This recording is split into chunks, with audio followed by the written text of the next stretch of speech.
Hi, I'm Neon Dreamer, and today we're going to be doing a sort of yearly forecast to see what's going to come for the zodiac signs, but also we're going to take a look at the year that passed and see how have we grown, how have we changed, what have we learned in the year that has come before, and then we're going to turn our gaze to the future. We'll do a collective reading for us, seeing sort of what we can expect as a collective in general, as individuals, and then we'll go through and we'll break down each zodiac sign. We'll do a 3-card reading for each sign just to see what we can expect, sort of mind, body, and spirit. This is going to be how we frame everything that we do in our work today.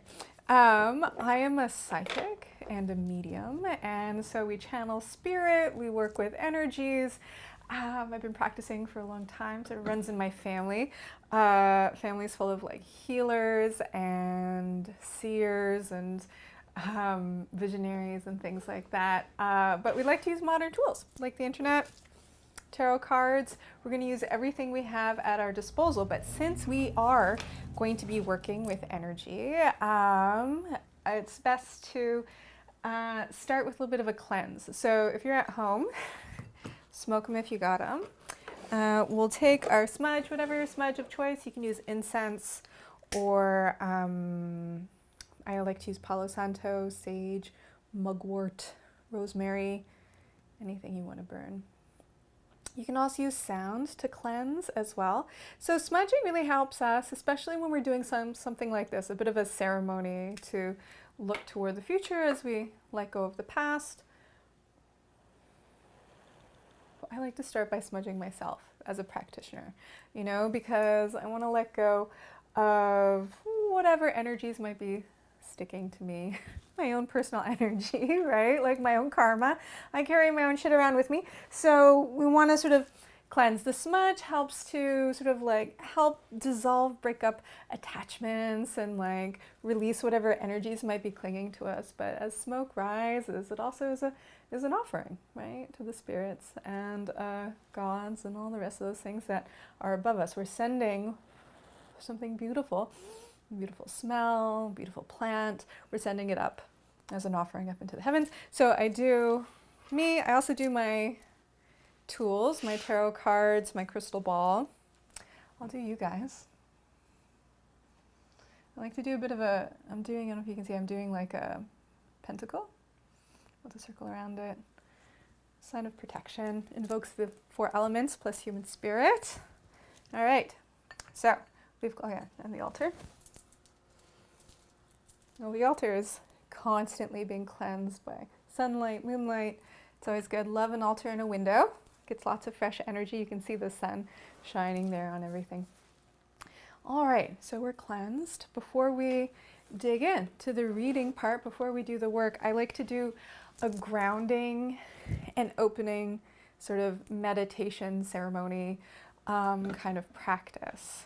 For me as a practitioner, it helps me ground my energy down, but also for you out there, it's good if, since we are working together through space and time, I know I'm recording this now, you are in some other time, you are in the future somewhere, but it doesn't matter, because as I do this work, I'm reaching out toward you, right? And as you're sitting there watching this pre-recorded video, you are also sending your energy back to me in this moment.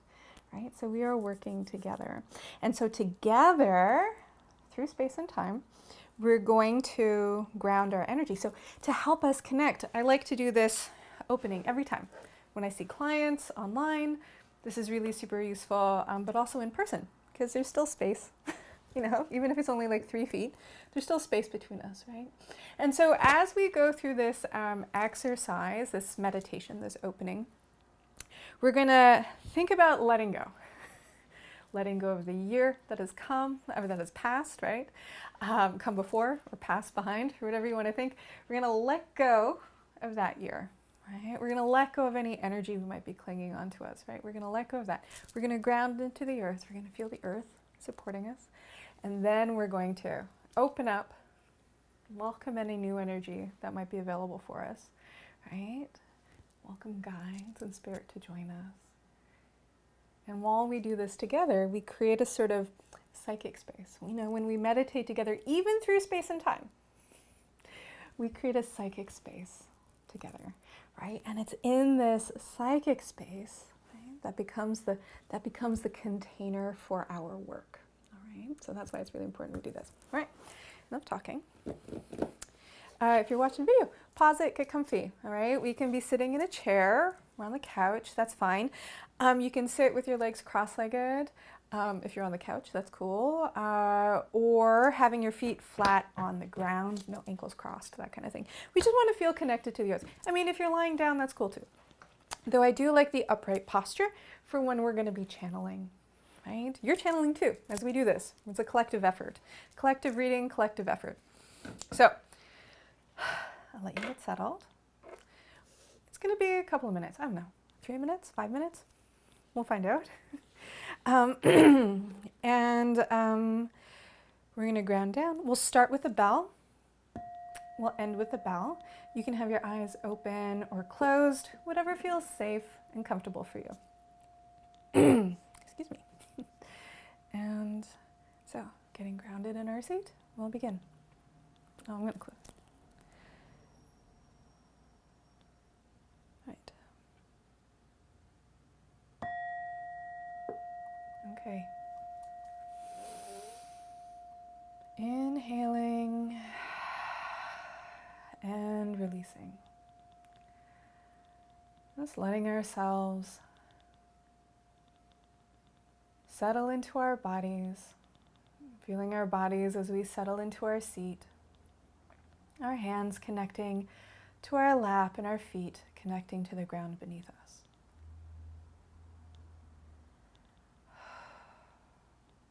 As we inhale, we feel the earth rising up to meet us. And exhaling down, we release. Letting go of any tension we might be holding in our bodies. Inhaling, we draw energy up from the earth. Exhaling, we let go of old thoughts, old patterns, old behaviors. We're just going to send them down into the earth to be renewed and restored. With every inhale, we reach into the earth, drawing energy up into our body, filling our belly with light. And exhaling down, we let go. Sending old energy down through our legs, down into the earth, to be renewed, to be restored. And as we inhale, we replenish, drawing energy up through the legs, into the belly, into the chest. Exhaling, we open and release. Down into the earth. Maybe we feel our shoulders falling away from our ears as we let go of tension. Inhaling, we draw energy up into the heart. We feel the heart growing. Exhaling, we let go of anything that blocks love from entering our heart. Just gently, with compassion, sending those blocks into the earth to be healed. Inhaling, we draw energy up into the throat. Exhaling out the mouth, we release anything that stifles our voice. Inhaling, exhaling. On our next inhale, we draw energy up to the head, the third eye, filling it with light, and exhaling. We feel the third eye begin to open. Inhaling, we fill the whole body with light. Exhaling down, letting go all the remaining blocks, all the old energy back into the earth. As we inhale, we draw energy up to the top of our head, to the sky. Exhaling out our crown, opening, releasing, feeling that energy as it flows back down around us, down to the earth. Inhaling, we draw energy up. Exhaling out the crown into the sky. We open and release. And we feel that energy flowing all around us. And it's like we've created an energetic fountain powered by our breath. We can continue breathing here at our own pace. And as we breathe, we become aware of the energy that flows into us, flows out of us, and flows all around us. As it flows, it encapsulates us in a golden sphere of light. Beautiful and bright, loving and strong, this light holds us here together in space.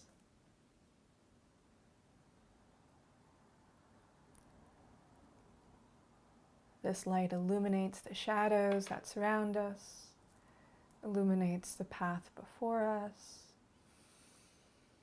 and helps us to see ourselves and our place within the universe.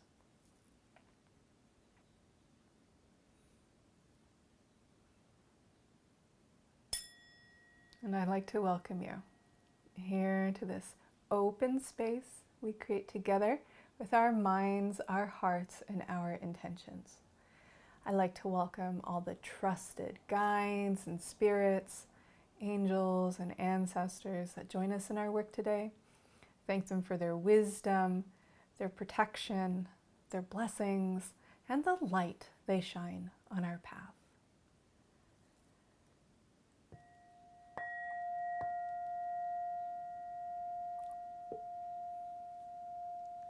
All right, thank you for joining me in that. How do you feel? Grounded, open, ready? I'm feeling ready. I'm feeling ready. So let us begin. I'm going to start by shuffling. And so we're going to start with a bit of a retrospective, looking back, seeing how far we've come.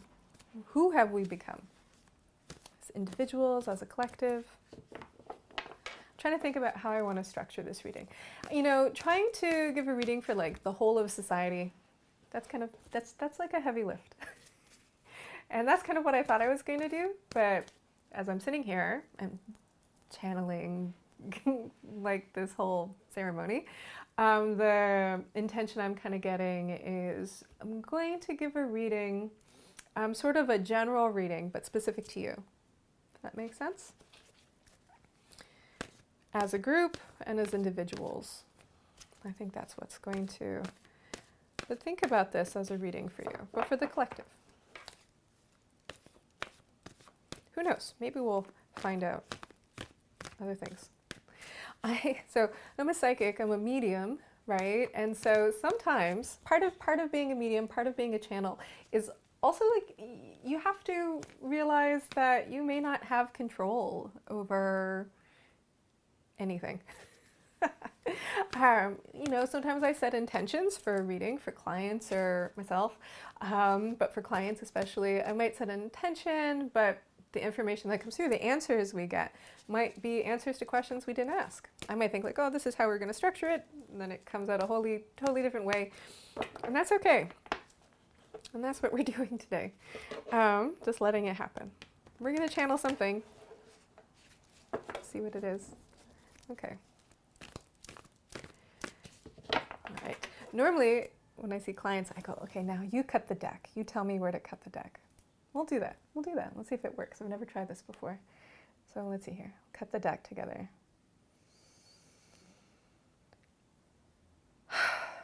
Right here, maybe? Is that the spot? That's where it felt like for me. Anyways.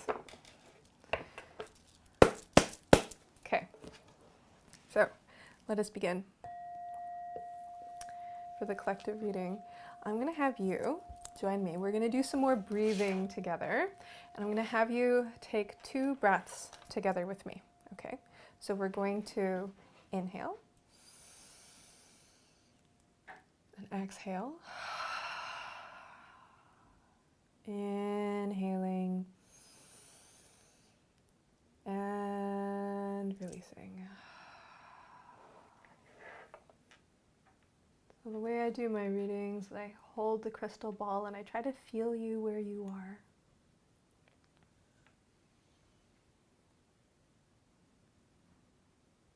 And just takes a second.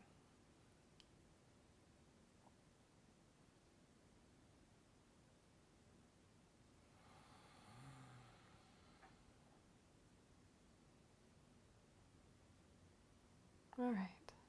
So what I do is I kind of let the feeling of you get inside of me.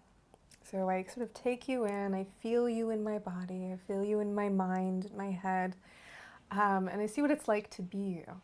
And I know you, sort of the collective you, but it does feel very, very specific at the same time. It feels like an individual, but this undercurrent of energy as individuals. So let's feel it in here.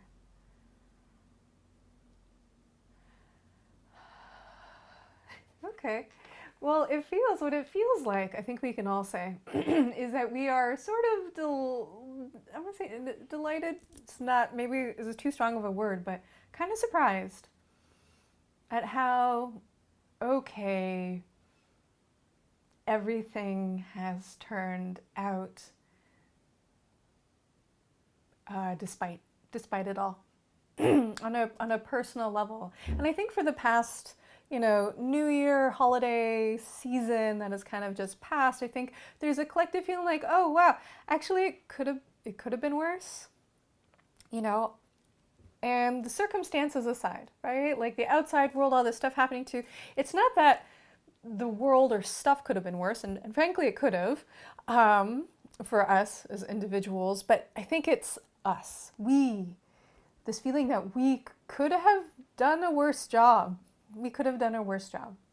We could have behaved worse. We could have reacted in ways that were not great. But we actually, I think we did. The feeling of we did pretty good, despite the circumstance. And I think this question it kind of began with, is how have we grown, right? How have we grown? And I think there is. Maybe we're exhausted, maybe we're getting old, maybe we're just too tired to deal with shit. Either way, we have kind of finally come to a point where we're not as reactive in an emotional, uncontrolled kind of way. Yes, we have responses, but our responses are mature. Our responses are grounded. Our responses, we take a beat. We take a second, we take some perspective, and we really reflect. We really think. We really try to understand. Not just understand what's going on, not just understand ourselves, but we're really trying to understand the other. And I think this is the shift. I think that's been changing in us, and maybe in a way a collective shift. We are understanding ourselves. We're seeing ourselves. We're seeing our desires. We're seeing our motivations, more clearly than we ever have as individuals. I think even as a collective. I know this sounds crazy because there is so much dissonance, right? There is so much conflict. There is so much bipartisanship, right? However, I think this is kind of the result of really getting in touch with what we believe. Right? Really getting in touch with what we believe and really feeling okay articulating that stuff, clearly, decisively. And maybe that is where the conflict is decisiveness, right? We call it, decisiveness kind of comes to divisiveness, right? I wonder if the words are related. But that's what we have here. Sorry, I just opened my eyes, come back to material reality. It's a little bit strange. Let me just adjust. Right, I'm going to go back for a second. Sorry, guys. Right, this decisiveness. And so we know ourselves. It's great. Great, awesome. We know ourselves, we can articulate ourselves, and we see the other. You know, we get it, actually. We might feel like, oh, we can't get the other side to say, no, no, no, no. I think the other side really does see us, and we really see them, and we really see ourselves. And we also see the actual divide that has always kind of been there. Always kind of been there. And now we just really see it. Now it's just really clear. Now it's really, really articulated, right? In a way. Now we can talk about this on a collective level. This is sort of like what is sort of coming through, but I think also on personal levels as well. This is about what are these lines in the sand. You know, I think about it, I kind of see it sort of like the Grand Canyon. Sometimes it can be the Grand Canyon, or it can just be a thin line in the sand. It can be a line in our mind. What are these? What do we call them? Boundaries, right? Maybe. I don't know if that's a good enough word. I don't know, it's not quite boundaries, but boundaries in the term that it's like how a boundary defines. A boundary defines a region, right? And so we are learning actually how to define ourselves. And yeah, there's going to be growing pains. We're defining ourselves, we're defining our beliefs, right? We're drawing a line around it. That can be problematic because there's the line between me and you, us and them, right? But shouldn't we like see that we're all a collective? Shouldn't we see that we all belong together, that you and I are one? Yeah, ideally, sure. But I feel like we kind of have to walk before we can run. Or we have to realize that we exist. Who am I? And who are you that we can come to understand that we are one, right? That is kind of what we need to figure out and define for ourselves. And so I hope, maybe I'm an internal optimist, I hope that this period, right, is just a period, just a phase, just a growing pain where we have to go to our separate corners. We have to do this so that we can understand ourselves more clearly. And as we come apart, yeah, it's going to hurt. Yeah, it's going to tear things open. Yes, a lot of pain is going to be expressed as we fight for our own existence, as we struggle with ourselves, as we struggle to understand ourselves and struggle to understand the context in which we live and struggle to figure out what is our place. How do we all fit together? But we can't figure out how we all fit together until we know who we are as individuals. Individuals or individual groups, collectives, identities. Yes, it's a contracted period. But I think we contract down until we erupt, open again, I think, and come together. And we see this, yes, on the collective, but in our personal lives as well. We might feel ourselves separating the past year, couple of years, 5 years, 100 years maybe. We might feel ourselves separating from our friends, separating from our collective, separating from our family or whoever. We might feel this separation occurring, and it hurts. The space, the gap, it hurts. But this is happening because we are learning who we are, on this individual level, and it's okay. It's okay to take time. It's okay to take space that you need. When you talk about boundaries, yeah, but it's boundaries. Sometimes we think about boundaries as the other person, right? Like that other person violated my boundaries. It's like, well, you first clearly have to figure out that's the other side of your boundaries, like the outside. I mean, that's for them to figure out, right? And for us to figure out is actually what's on the inside of my boundaries. What is on the inside of me? What is on the inner wall? And that is what we've been doing as we separate. And so I think it's important, even if as we look back on the year, to think about the relationships maybe that have separated, the gaps that have been created. None of these things have to be permanent, right? It might feel like the Grand Canyon, but it's nothing we can't build a bridge over or like fly across or whatever. We can bridge those gaps later when the time comes. Right? None of this is permanent. None of this separation, none of these boundaries are permanent, right? Because eventually we do. Intimacy, is coming together, is a merging of boundaries. And eventually we do want to do this as a collective, as individuals. There is a time where we want to come together, but this is a time of self-understanding, self-reflection, self-definition, right? And spending some time inside our own boundaries is good and is healthy as long as we don't fall under the illusion that all of this separation is permanent. You might think like, oh, well, I had a pretty bad fight with my friend, or I'm not talking to my family. It's like, it doesn't mean you can't come back. It's nothing you can't recover from. You can't return to, not recover. You know, you can always return if you want to. You don't have to, you know. And all in all, it could have been so much worse. I think that's sort of the channel that we're receiving. Could have been so much worse.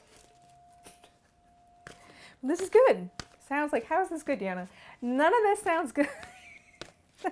I think so, no. I think it does. Maybe I'm an eternal optimist. I believe in the ability of the human spirit to like evolve and grow and become something more than it was. Or become something that it is truly. Become what it is truly. Become what it is truly. That's what I believe. I'm here for that. That's what I'm here for. So let's take a look for the collective. For everybody, we'll pull, I like to do mind, body, spirit. It's kind of like my go-to spread reading for the whole collective as to what is coming. And then we're going to go through all of the zodiac signs. Sorry. You know, it's hard. Let me just tell you, it's hard to go from astral plane and come back into embodiment when my eyes are closed. I'm like really somewhere else. And when I come back, it takes me a second to get grounded. So excuse me for a minute. Oh, you know what? Before I move on, I do want you to tell me in the comments. This is my first YouTube video, so I'm still learning all the things you're supposed to do. In the comments, how did that reading resonate for you? That channel, that download that we just received. How did it resonate? Does it align with your experience? Do you think it aligns with someone you know? Maybe it doesn't. How is it close but not quite? Let me know. I'd love to hear what you think. Sometimes it's weird to like just broadcast out into the void. I'd love to hear your responses. Comment down below. Give it a like and a follow. I don't know. What are you supposed to say when you do these things? Somebody let me know in the comments as I figure it out. Okay. So now we'll look to the future. So there is the past. Actually, before we move to the future, let's do a big clearing. Why not? So again, smoke them if you got them. If that brought up some stuff for you, maybe it did. Maybe it brought up some things. Let's feel those things in our body. It's hard to, how do we look to the future if we're still clinging on to maybe some of the arguments or the divides in our life, right? And so we can feel them. Maybe that stuff has come up to the surface. Great, great. We're going to feel it on our skin. Maybe we feel it clinging to us. We can clear away. Smudge if you want. Clear the air. Clear our body. Wash these things away. Sometimes you can take your smudge and wash it over your body, into your heart, into your head, all over, into your space, into your altar. Ringing a bell is a great way to also bring clarity and clearing. It vibrates energy through the space, but we still feel it. Maybe we feel it on our bodies, right? We might feel some of the ick that we've experienced throughout the year, the tension, the release. There's also the tension of these old versions of ourselves. The self, excuse me, I'm coughing on the, you know what? I'm just kidding. Before I can keep talking. It's important to stay hydrated.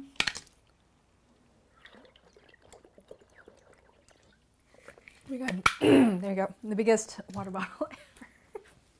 All right. Sorry. All right. So as we do these things, as things come up, we might feel it, the ick ickiness of it, like on our skin, like a snake shedding its skin. That's sort of a rebirth, right? As the snake grows, the skin gets tighter. Ugh. Their skin gets tighter, and that's why they have to shed their skin, because they are actually growing, you know, as an individual, as a being. They're growing, and eventually they have to slough off, right, all of who we used to be, who we used to think we were, all the old attachments and the old connections and things like that. I don't like the concept of like cord cutting, and we can get into that into another video. I just don't like it. We'll talk about why I don't like it later. So today we're going to think about shedding. We're going to think about shedding. We're going to think about clearing. We're going to feel about cleansing, releasing. I love the earth, sending all of our ick down to the earth. Earth loves to compost, to restore, transform, transmute energy. If you have fire, maybe you want to send it into fire. If you have water, we can cleanse. Water can help us cleanse. Wind, I guess. I'm inside though. How can we use wind? Sound. Sound is like wind. Air can cleanse as well in that way. So what we're going to do, feeling the ick. If you can concentrate on the ick that you have, this feeling of the stuff that's kind of come up through the year, the stuff that you want to release, we're going to draw it in. I know, so counterintuitive, right? We're actually going to draw in this icky feeling into our heart. All right, so we're going to breathe it in. So breathe with me as we draw the energy into our heart. Exhaling, we're going to ground it down. Drawing in the ick all around us into the heart, and feeling like a stake, a peg, a channel, a tunnel straight from our heart into the earth. As we ground that energy down, inhaling, we draw it into our heart, the center of our compassion, and we ground it down. We are not sending it into our belly. We are not swallowing it. We are not holding it. We are drawing it in. And imagine it pouring down through our core, down out our pelvis, right? Between our legs, that opening between our pelvis, sending it like a tube, a channel, down between our legs, out into the earth, right into the center core of the earth, where it becomes light, liquid light. Breathing in, we draw in all the energies we've been fighting within ourselves, and we exhale, we release. And as we release down, we soften. We get lighter, inhaling. We scrape all that stuff. Maybe we feel it coming off our back, off our arms, inhaling down and out.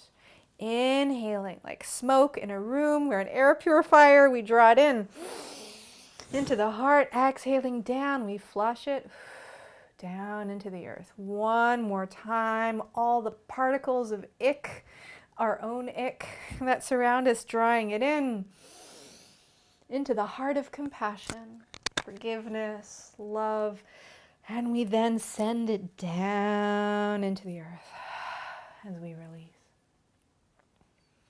And settling down into the body. Maybe we feel heavier. We might feel lighter. Maybe we feel clearer, but maybe more dense, maybe more heavy. Maybe we feel open. I have this feeling of clarity, cleanness, you know, but I do feel kind of dense, all this downward energy. And so now we're going to check back in. We're going to follow that channel up into our heart. We're going to breathe up from the earth now. New energy up from the earth into our heart. And from there, we're going to think about the heart opening, gently growing like a flower bud, just kind of swelling. Breathing in, we draw energy from the earth into the heart. The heart expands, creating room inside our chest. We feel it glowing. We feel the pressure of it. Inhaling, we feel ourselves growing tall. exhaling, the heart opens gently like a flower, one petal at a time, opening. Inhaling, that flower grows bigger. Exhaling, the petals open wider. And we start to feel this release of pressure. Inhaling, new energy, like the springtime, a flower growing with energy from the earth. Exhaling, we open, our petals opening up toward the sun. And we start to feel this energy from above, this light from above radiating down upon us. And we inhale that light above us. Exhaling, we open deeper. We open more fully, inhaling up from the earth, opening toward the light, inhaling the light, and opening down toward the earth. And now breathing at your own pace. Feeling this opening, this expansiveness, radiating upward, downward, all directions. This ball of light. This radiant energy, this spaciousness. We feel our inner boundaries pushing out as we open up to possibility. And we feel our outer boundaries beginning to dissolve as we open ourselves up to receive from the light, from the earth, from the universe that surrounds us. And now we feel our edges dissolving, our skin. It's the skin that we are shedding. This is just temporary here today. We're shedding this skin. We're dissolving these boundaries, and as we inhale, we feel ourselves growing beyond who we were, growing beyond that small container that we used to occupy. We feel our heart growing. We feel our body growing. We feel our energy field expanding beyond the edges of our physical form, filling the room maybe. Filling the building that we're in, filling the city, this light, this hope, this vision, this love for ourselves and for the whole earth. We feel this light illuminating all the shadows in all the directions as we allow ourselves to open up to new beginnings, new possibilities, new visions of ourselves, of the future. And we let go of everything we used to think we were. Softening here. Letting go even of the effort of imagination. And just feeling our edges gently expanding through the universe.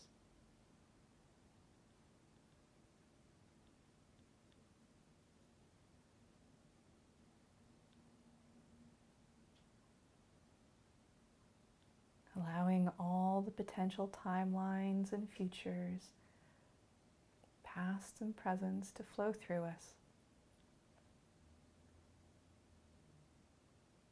All probabilities.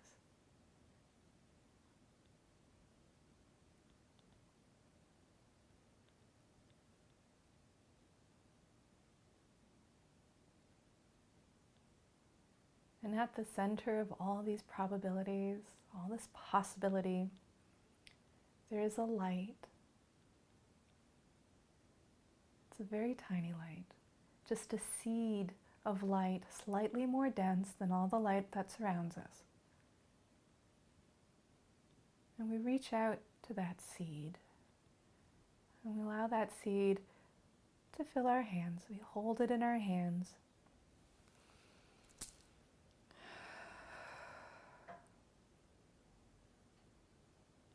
And that seed is the start of something new for us. Our new vision, our new life, our new beginning.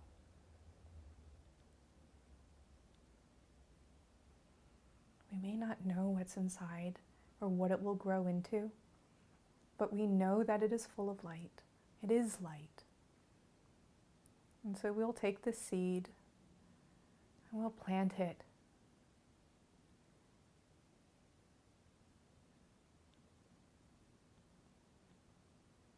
Into the earth, into the substance of our life. We plant it with our intention. We plant it with care, with compassion, with love.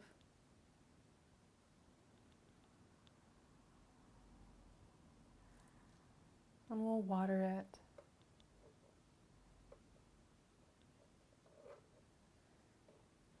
With a hope, a faith, a deep knowing, an understanding that whatever may come of it, it will come into the light. It will be light, and it will spread light.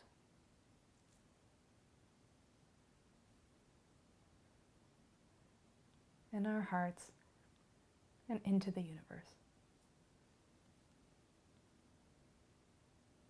And into the lives of the people all around us.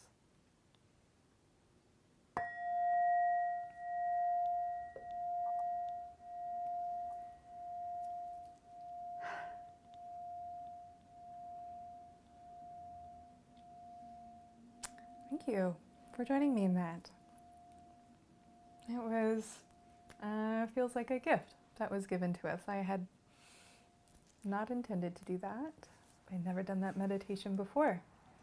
And so it was another sort of channeled gift, I think, from the universe. This is that whole, I don't really have control over things. But we can be surprised and delighted when we really soften and we open up. We don't know what we're going to receive. But we want to be able to hold the gifts that are given to us in that way. And so I hope that you are able to receive the gift of that light, hold it, and plant it. Let me know what you saw, if you had any visions, what you felt in your body. I'm really deeply curious what you hope it might be, what you think it is. You know, that's interesting. We might think we know, but sometimes in those moments when we receive those gifts, we're kind of blessed with visions, insights. I think we can all do it. That's my belief. We can all do this channeling. We can all receive these visions. We just have to learn how to see them. All right. Speaking of visions, speaking of channels,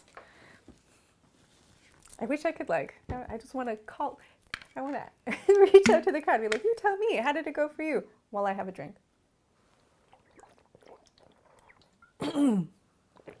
Now might be a great time.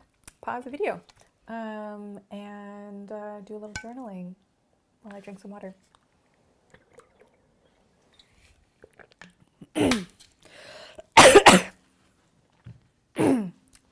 All right. Are we back? We're back. All right. So now,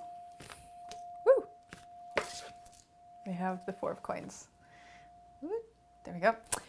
What does it mean? I don't know. You guys tell me in the comments below. Now I'm just reckless with everyone comment everything in the bottom. All right. So we're going to,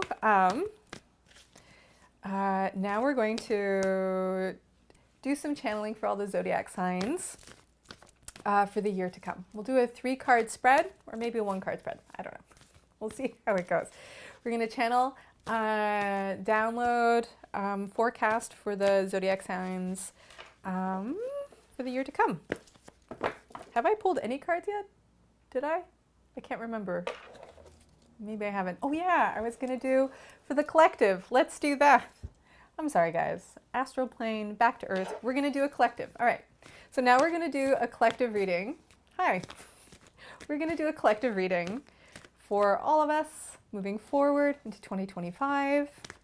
do a 3-card spread, mind, body, and spirit. So what do we have? We have fire. This deck also has elements in it. Fire, mind.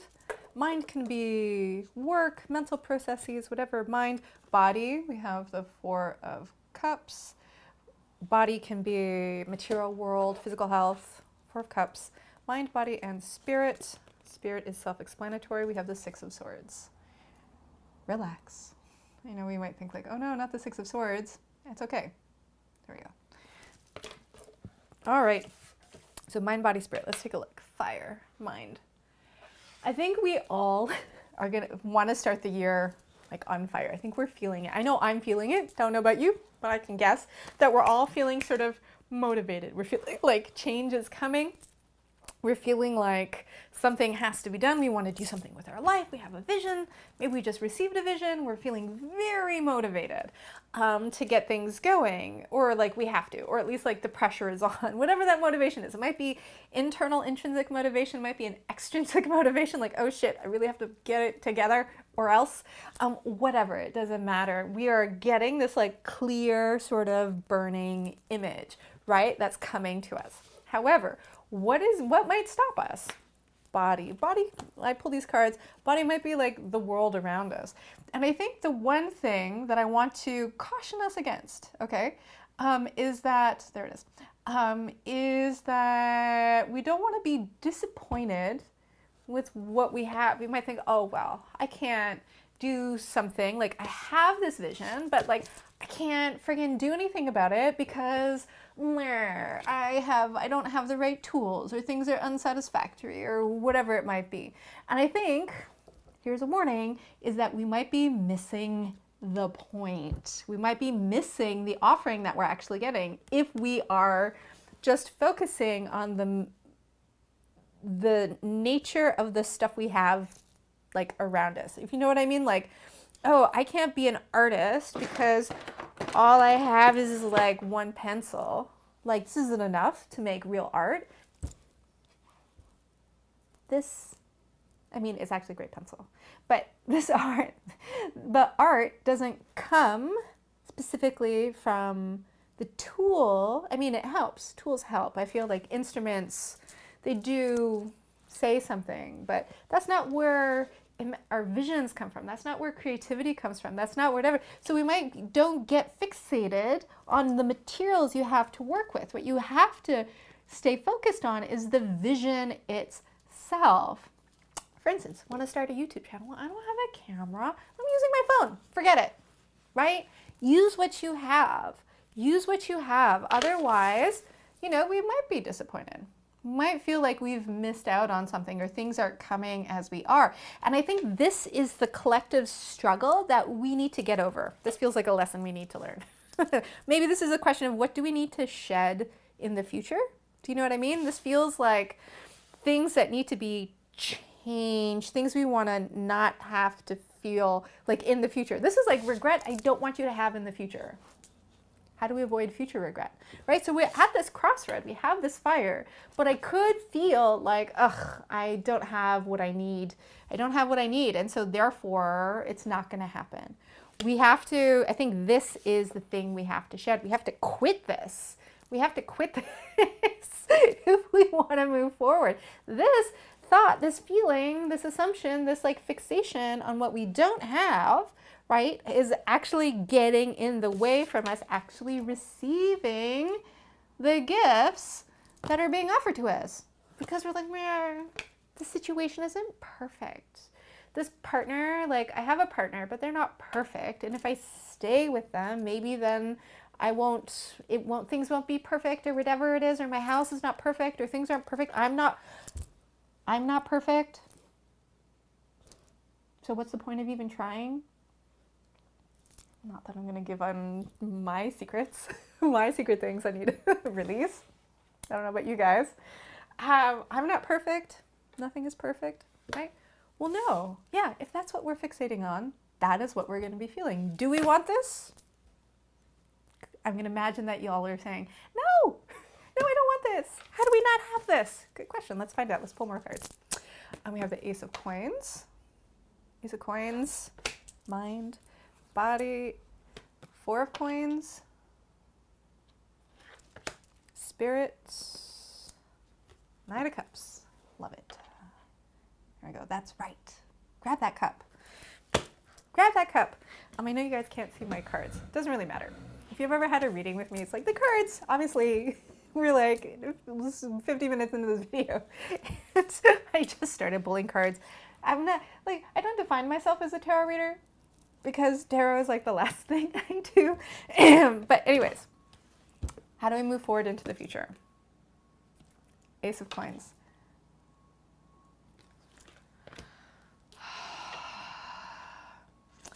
We take what we got. That Ace of Coins is a seed. It's material world stuff, right?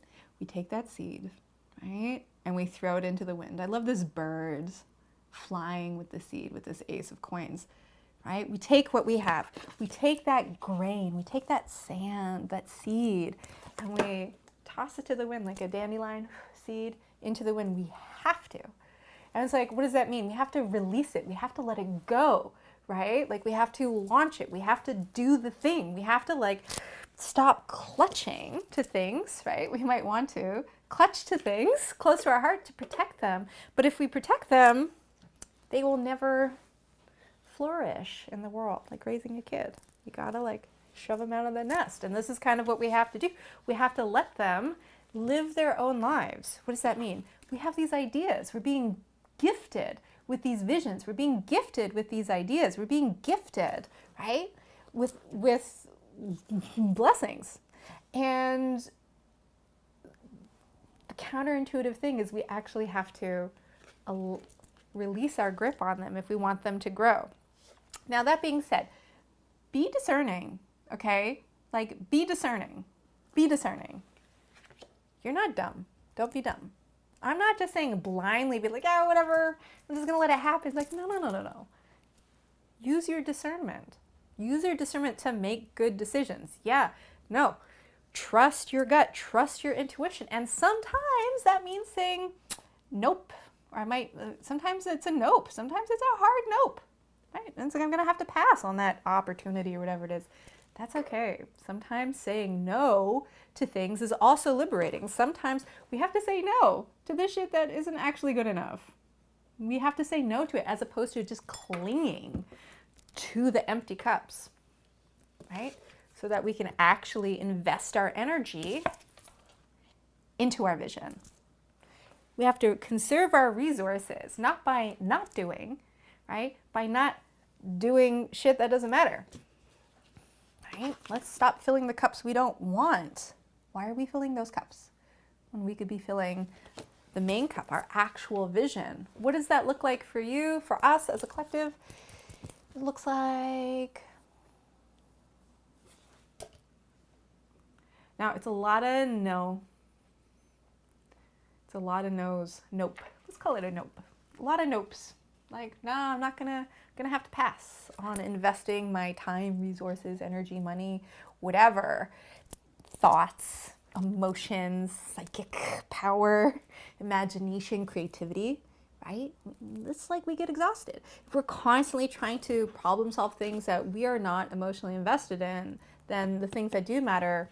So what can that be? Quiet quitting, that can be like, how do we draw back some of our resources, maybe we have limited resources. We have to think about how do we claw all of that energy back, calling in our favors, maybe no longer giving as many favors, or maybe really just concentrating on certain relationships in our life, right? Certain investments that we want to make, time and energy and whatever else, drawing those in so that we are focused on a singular sort of goal. And I think this is the key.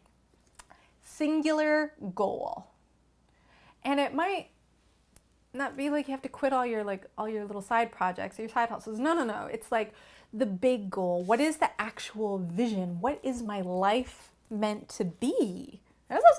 No pressure. But fuck it, man. We're entering the age of Aquarius. It's time for big picture thinking about our lives, about society, about our relationships, about the meaning of life.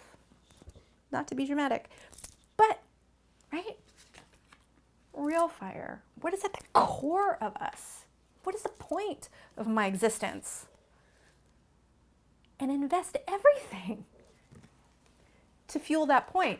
And that can be expressed in our relationships, right? Am I here to make people feel good or whatever it is? I don't know. Mine, I wrote it on my, I would show you, but you don't want to see the rest of my apartment. You know, mine is like, I really want to create transcendent experiences for people. When I play music, that is my intention. When I do readings, that is my intention. In my relationships, that is also my intention. It's not that me and my friends only do like mushrooms and like hang out and talk about philosophy all the time, though, you know, maybe we do, but also like in the way that we love, in the way that we laugh, right? How are we sticking to a singular vision of the meaning of our life in that way? And investing everything, all the force of our energy toward that. Do these things that don't matter, do they serve my vision? Do they serve this greater vision of my life? Yes or no? And then the answer becomes really easy as to what is important, where we want to invest. Becomes super clear. That is, I think, the blessing we're being given this year as we define ourselves. We learn how to define ourselves. And so making these decisions and we're like, oh yeah, that's a nah. And the path will open up between yes and no. Becomes clear. Eight of Wands. Yeah. Oops. I'm going to get my face out of the way. There we go. Now I get why people do this. Because it helps to focus. All right. Eight of Wands. Yes, we're going to, once we're able to clarify that, then we're going to see the traction, the action, the forward momentum. Three of Wands, and I think, and then people are, or Three of Coins, then people are definitely going to want to join in. Like once we start getting this momentum, we're going to get a few people who'll be like, yeah, I share that vision. If you're really clear about your message, if you're really clear about who you want to be, what you want to do, if you're really super clear about that, then people are going to see it as well. People will also see your vision. They will like it. They'll be like, you know what, your vision, my vision, they come together. And so maybe we can collaborate. Maybe we can work together collectively as well. When we are very clearly articulated what matters to us, then we have something we can build upon. That is the foundation that we can build upon. Oops, I feel like one more card. You can't tell it's supposed to be a 9-card spread, but you don't want it. It's a mess. Yeah. And then we have the World. There we go. There we have it. Articulate your vision clearly. Things will start to move. People will want to help you build that thing, and we will find our place in the universe.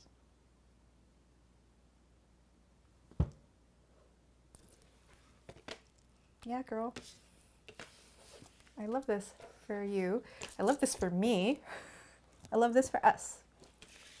I love this for us. If we can all do this for ourselves as individuals, but do this for the collective as well, then, man, I mean, we're laughing. We're really laughing.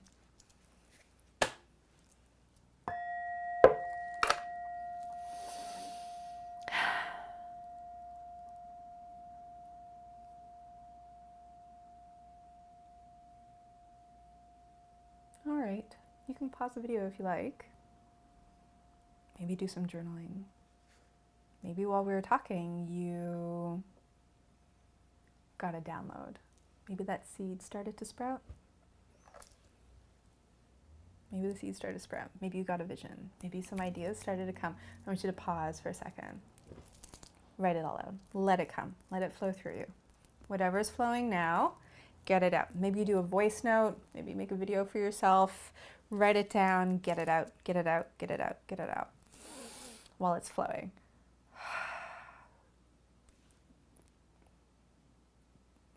And I'm going to have a drink of water. I'll wait for you guys.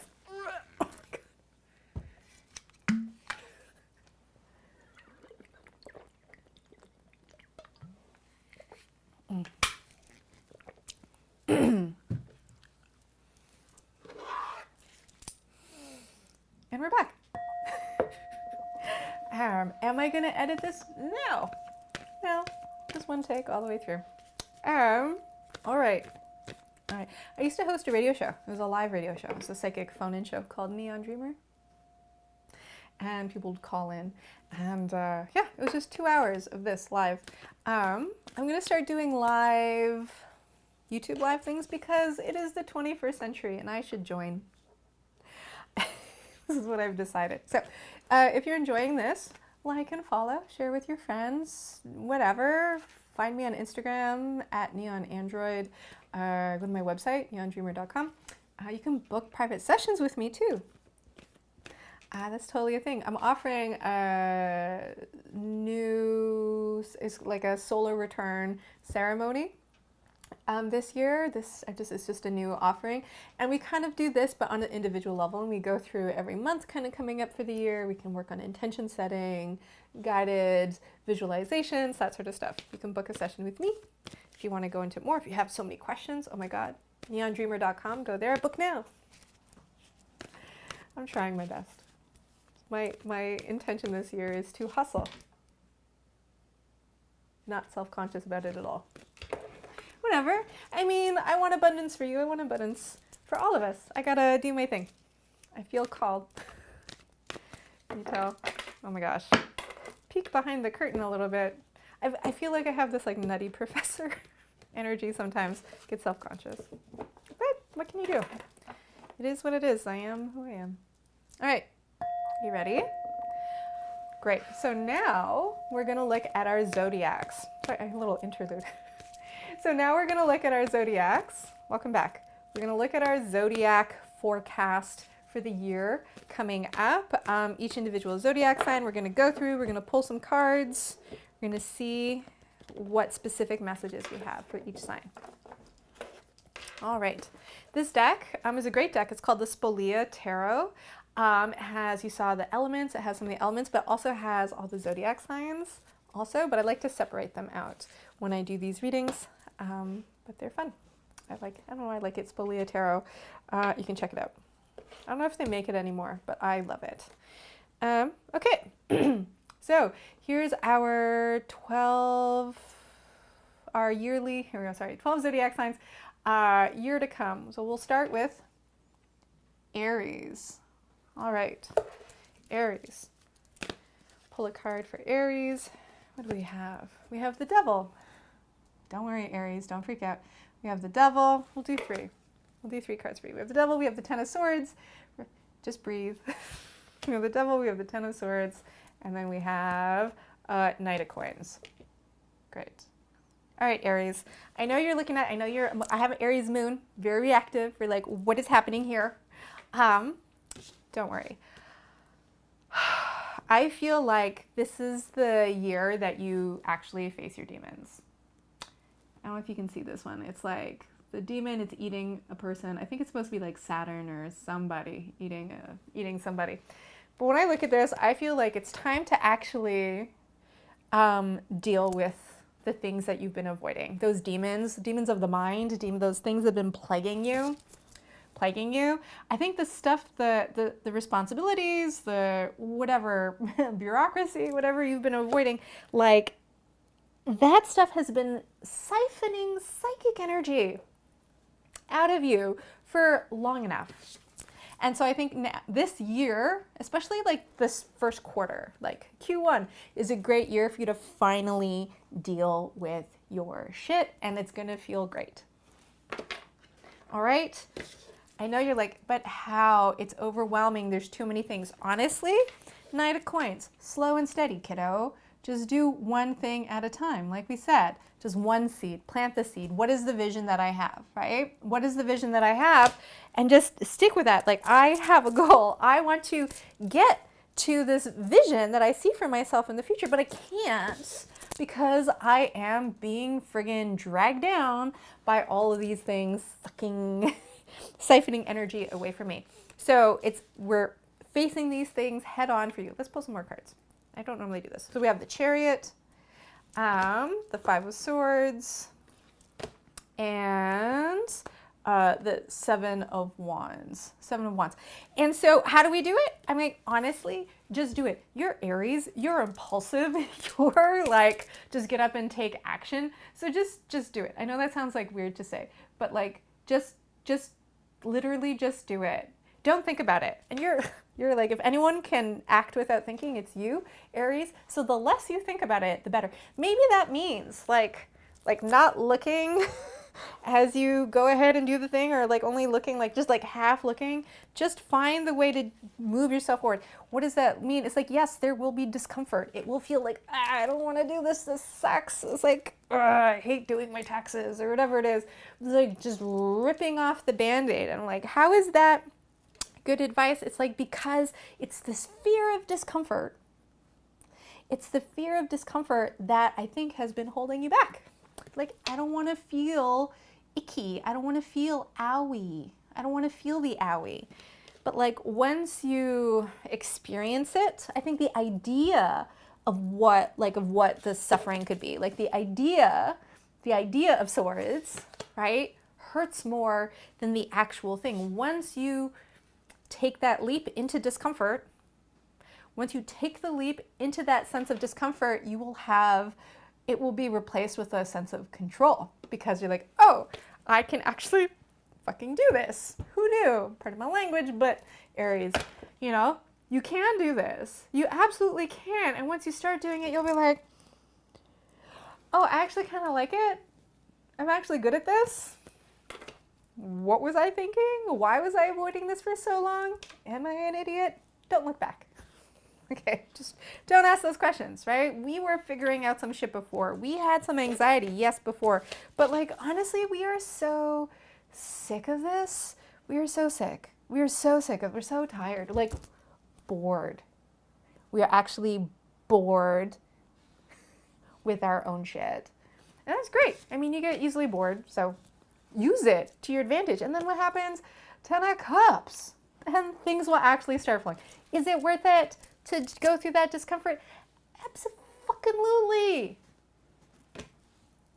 10 of Cups. What more do you want from me? We have the Hermit and the Queen of Swords. I think this year you really need to grow up, Aries. What does that mean? Don't take that as like a criticism, but I think it is actually this like, yes, there will be like a happy thing, but I mean, you're still gonna have to think and reflect. I don't want you to think about happy endings as this is the end. Like, man, if you do the thing, it works out, yay, happy ending, and then that's the end of the story.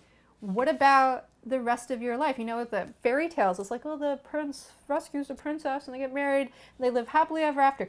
What happens from like the ever after? That's a long time for things just to be unexplored. Oh, the plant is, hello, the plant is participating. To be unexplored? No. Yeah, things will work out, but then you're gonna have to, that's when the real work begins. That's when the real work begins. Now that you are Queen of the Swords, now that you are no longer afraid of the swords, now that you own sword energy, mental energy, thoughtful energy, planning energy, doing energy, now that you own that, then the work of now what begins. What about the rest of my life? Now it's this feeling of like, shit, now I'm responsible for my actions in my life. Yeah, you are. Yeah, you are, Aries. I love this for you. Good luck. Have fun. With great power comes great responsibility. I believe in this for you. That was Aries. Yay, Aries. Add it to the pile of cards. These are the other cards that we pulled. You know what? I'll put it on the altar. There we go. I'll put it on the altar to be blessed by the goddess and all the plants and all the light. Okay, who's next? Taurus. I am a Taurus sun as well. So this is for us, Taurians. Let's do it. What does our year look like? We have the King of Coins, the Lovers, and the Ace of Cups. Okay. I'm a Taurus, and so when I look at this for myself, I'm like, oh, maybe I will find the king. Maybe I'll find the king for me that that is wealthy king. That will be the lover I've been looking for, and it will be a great emotional, loving experience. Why not? I mean, there's like a tarot, like the traditional tarot, like not traditional, but like let me tell you, the fortune teller in me wants that to be my reading, wants that for you as well. But there's the metaphysical philosopher oracle in me that wants to take a closer look. But I mean, I feel it. Maybe it is love. Maybe it is partnership. I have to watch me struggle as I try to separate my desire from myself. And I want the happy end. As a tarot reader, I don't know if any of you guys out there are readers. If you ever read for your friends or even just for like random clients, I struggle with like really wanting happy endings. I'm an optimist. Maybe I'm a romantic. Maybe I love fantasy. I want this. I want a happy ending. I think for us, and you know what? I'm going to start from that place because this is a reading for me too. So let's do it. Let's do it for you, for me, for us collectively. King of Coins, the Lovers. Let's start with the Lovers. I think that we have been toiling, feels like, I would say like alone or grinding away. You might be in a partnership, right? So this could be love or this can be any kind of partnership, but there's this feeling like I have been grinding, right? I've been grinding and waiting for the support, the partnership, whatever that looks like. It could be brand, it could be a business partnership, it can be a work, a school partnership, a creative partnership, a romantic partnership, a friend partnership, whatever, right? But we've been toiling, it feels like, doing the self-work, like working hard, trying to clarify our message, all the shit I talked about before, like, yeah, I've done it, I did it. But feels like, wouldn't it be better, right, if I didn't have to do it alone, right? Wouldn't it be better if I didn't have to do it alone? Like, yeah. And I'm feeling like the partnership that we have been seeking is coming. It's finally coming.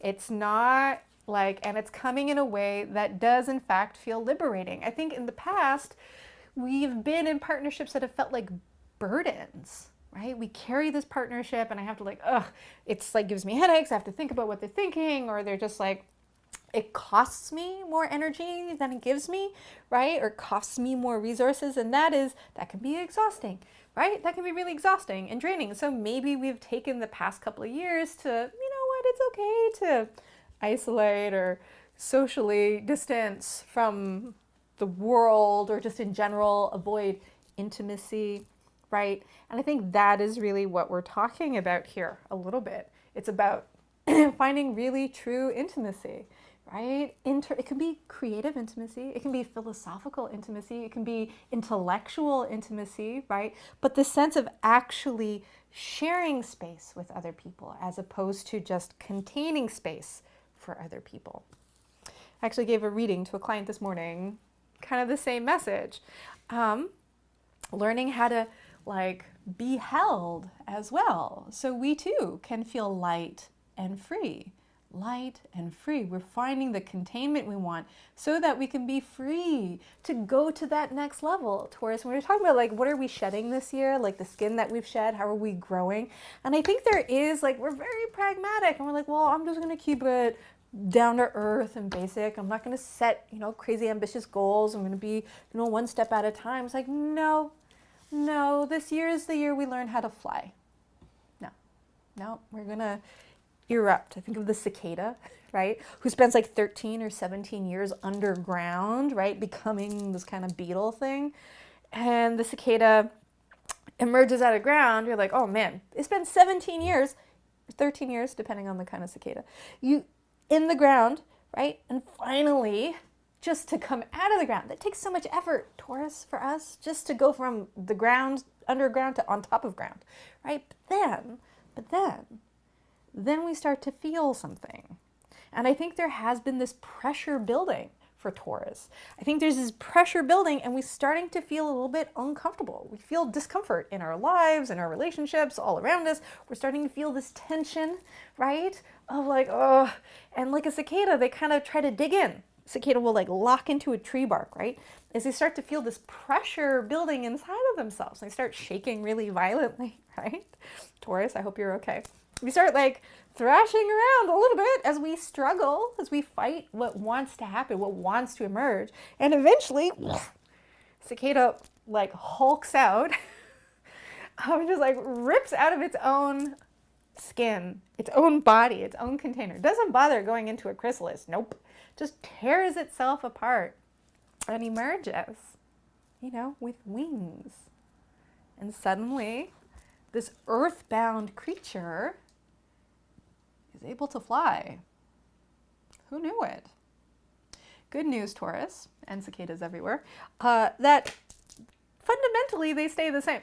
It's not like a caterpillar going to butterfly, totally like unrecognizable. No, it's just an upgrade. Taurus, you will remain. You will be the same. Whatever change, this thing, this partnership, this new opening opportunity, it's an opportunity, whatever this is. This opportunity that's coming for you, yes, you will be liberated, but at the same time, you will still remain true to yourself. And so I think that is the fear. I think that's why we fear change as a Taurus, right? We like ourselves. We like our world. We like our home. We like our life. We like our shit. And we don't want to sacrifice that for anything or anybody. Right? But good news is, we don't have to necessarily. We might want to. We might choose to. That's up to you, right? But we will remain the same. Nothing has to be destroyed or annihilated. We don't have to let go of anything. There doesn't have to be the death, of Scorpio, death. It doesn't have to be like that. So who is this King of Coins? What is this? Opportunity, person, thing that's coming into our lives. Tall, dark stranger, maybe? Maybe? I'll take a look. So the way I do my readings is I put my hands on the cards when I really want to know something. I put my hands on the cards and I kind of go into the psychic space.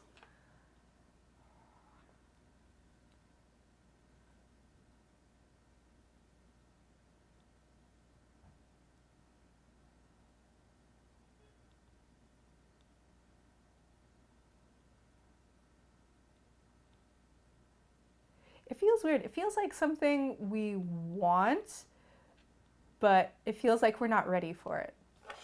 That's what it feels like. It feels like such a strong resistance. It feels like, yes, it feels like, oh yeah, this is the thing I wanted, but now I wasn't expecting it so soon. I wasn't expecting it now. I wasn't expecting this to happen, right? The opportunity, whether it's a love or a situation or a new space or something. It's like, oh, wait, I'm not ready for this. So it feels like this is everything you've wanted, but what is the resistance? What is the resistance? And now I realize I'm telling this reading backwards. Should have started with this card. It's like there is a feeling we do have to let go of something if we want to move forward. But like, what do we have to sacrifice? What are we actually clinging to? What are we holding on to, Taurus? Really, truly. We have the High Priestess.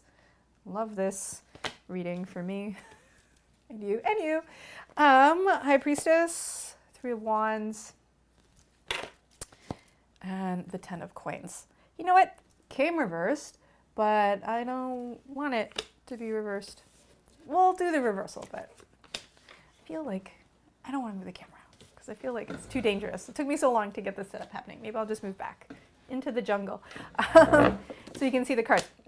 High Priestess, Three of Wands. What are we afraid of losing? We know, here's the thing. We know what we are capable of. We know who we are. Like I said, we really like who we are. We really like everything that we're made of. The High Priestess, like we have a very good sense of self, understanding the universe, all these things. Literally, we're psychic, right? We have this really great sense of self. We have this great foundation. It's like, why disrupt this? Well, we feel this future over the horizon. We see this. And I think, yes, we have hope for the future, but there is a grief, right? There is a grief, there is a loss. We miss, like the cicada misses the dirt, right? Cicada misses its old self, misses its how simple life was before. And I think as Taurus, we like things simple. Not that we're basic, we're not basic. We're not basic, but we like things to be simple and clear and well-defined and uncomplicated. Not simple, but uncomplicated. Why complicate things? It's like, well, because there is so much. There's so much on the other side. If we cross this threshold into our future, there is so much on the other side, right? And it came reversed. 10 of coins reversed. Feels like we can't access it. Feels like a thing we can't even imagine. But all we require, like I said, it's my reading. I can turn it around if I want to. So why don't we want to?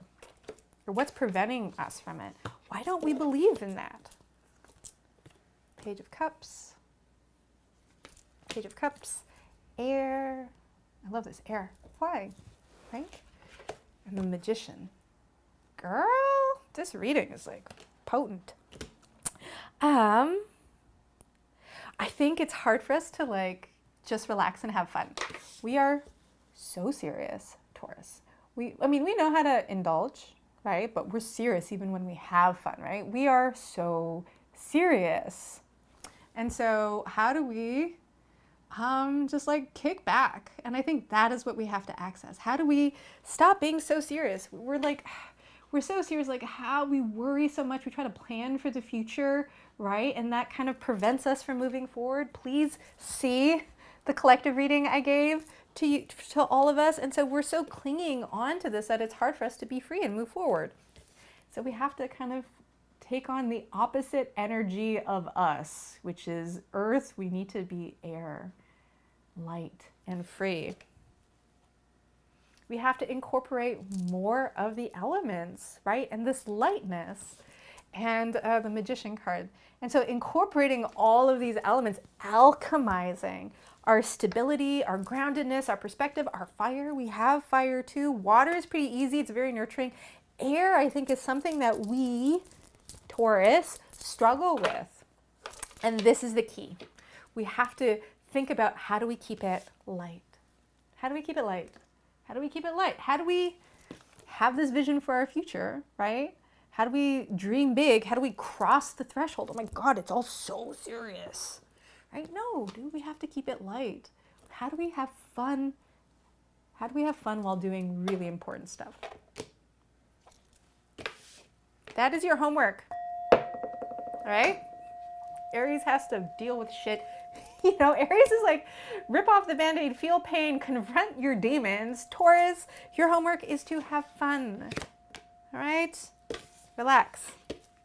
Relax. Just fucking relax. Relax and enjoy the process. Oh, your love life? I don't know, man. I think like the thing that you're seeking is coming, but it feels like it's not at the right time. It feels like it's not the right. You feel like you're not at the right space at the right time. Well, too bad. Okay? Your destiny, whatever, where's that card? Your destiny is here for you now. There are the lovers. There you are, Taurus. Your destiny up there, you see it, is coming for you. It's coming for you. You might not even see it. It's coming for you. So hold on. Get ready, girl. Note to self. All right, Gemini. Gemini, what are we gonna do? Cut the deck. All right. Gemini. The moon. I love this, very Gemini vibe.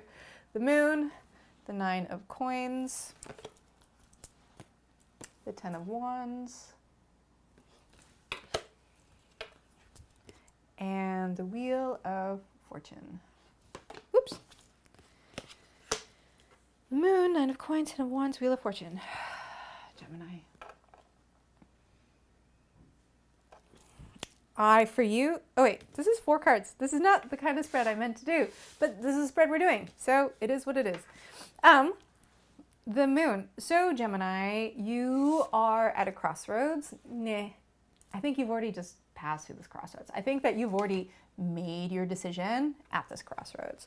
I think you had been living in a certain phase of your life, and I mean like moon phase or whatever, like Gemini. I know we have our duality, but I think you contain multitudes, all right? I think it's not just binary system. I don't think you guys are simply binary. There's like secret third and fourth and fifth things, right? You are changeable. How do we combine shadow and light? There's like gradients as we, intermingle the two parts of us, right? The two parts of you, they come together and they create this whole spectrum of beingness, of richness. Taurus, is what it is for the most part. But you have this whole range, this dynamic range around you. But however, I think you've been spending like the past 2 to 3 years of your life really kind of in a particular kind of frame, like in a particular kind of mode, in a particular sense of self or whatever it is. And I think you're over it. You're over it. I'm over it for you, right? Like we're over it. Collectively, we're all over that phase of your life. And I think you've already, even before the new year has passed, you already sort of made this decision to change. And oh my God, what you love is change. And this like recent decision to make change in your life has been such a relief, is what it feels like. It feels like there's nothing you love more than a fresh new beginning, right? A new goal, a new target, a new love, a new vision, a new school program, a new business, like whatever, new. That is all that matters. Novelty, yay. However, I mean, what you're quickly going to realize, and probably are already realizing, so I know this is old news for you maybe, is that, oh man, it's a fuck ton of work. It's a lot of work. But you're not afraid of work. Just because you like change doesn't mean you can't dig in. You're not like avoiding things. You are ready for it. I think the fact that the old part of your life, one of the reasons, you wanted to change this aspect of your life is because it was like kind of easy or boring. You were phoning it in, for a little while. You've been phoning it in and you're like, how can I make my life more complicated? Whatever. And so how do you do that? Wheel of Fortune, baby, spin it. And good for you.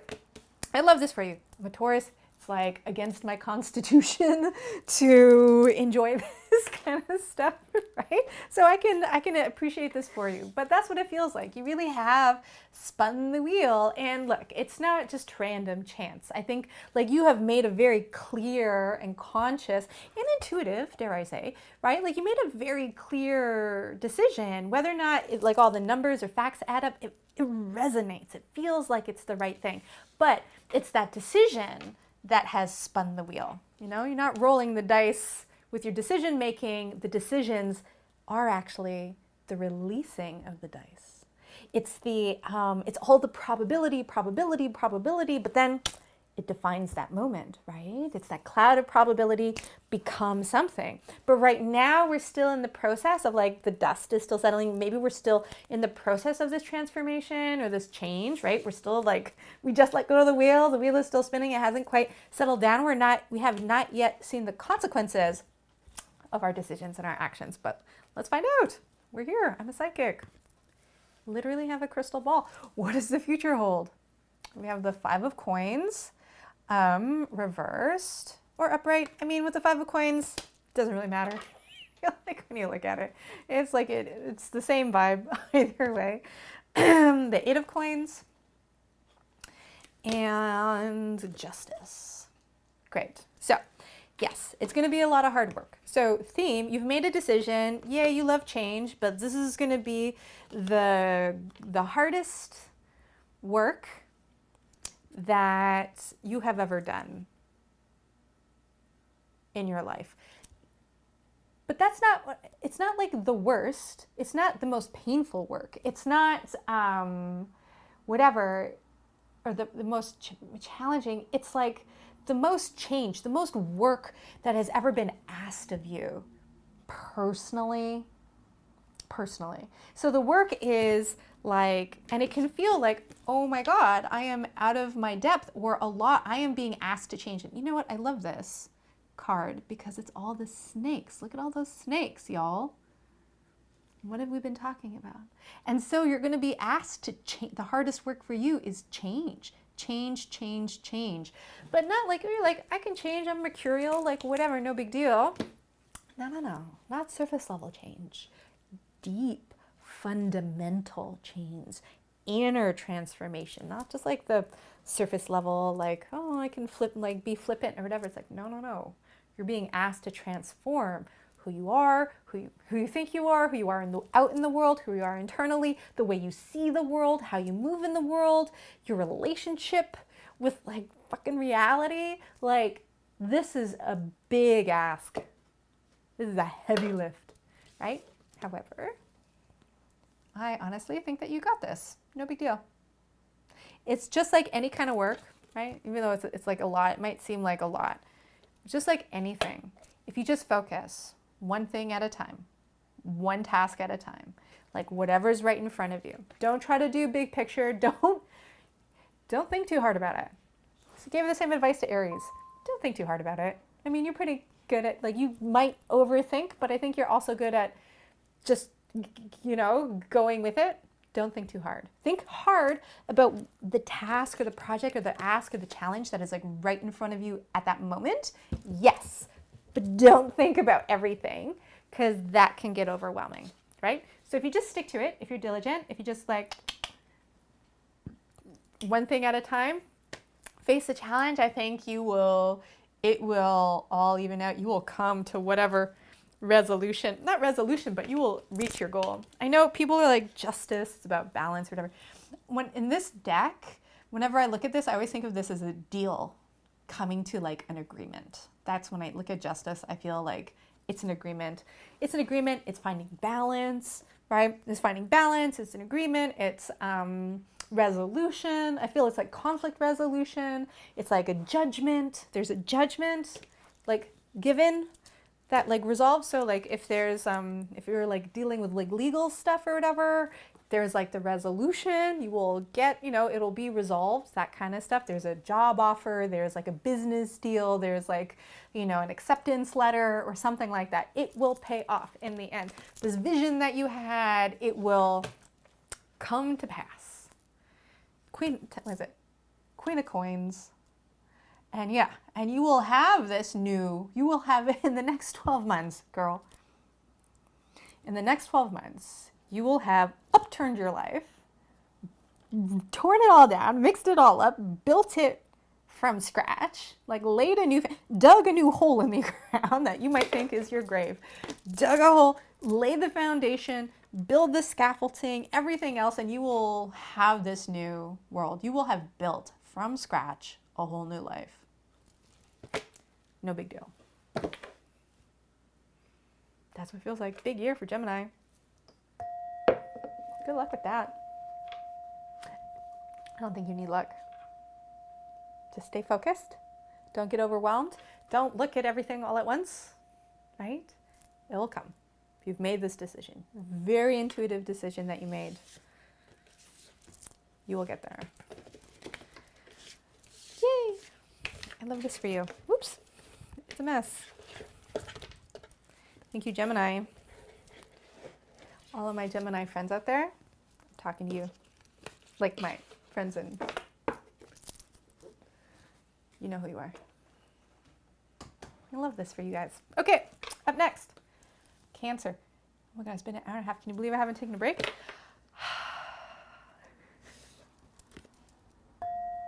Have some more water.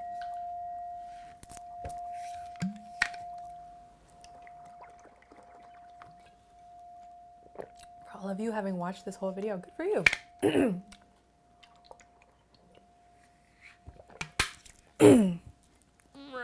Okay, Cancer. Here we go, Cancer. Boop doo. Cancer.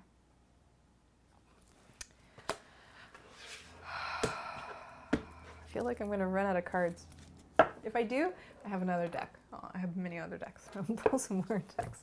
All right, Cancer. We have the Nine of Wands, Relax. Nine of Wands. King of Swords. And Seven of Swords.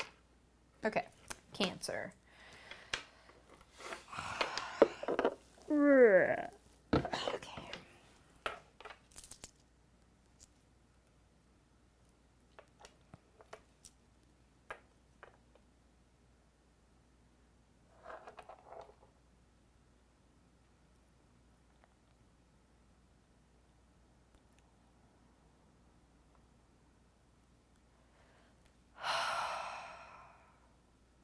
Just shifting gears.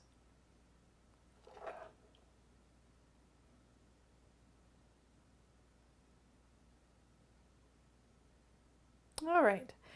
So I feel like you're in a, I say like a challenging situation.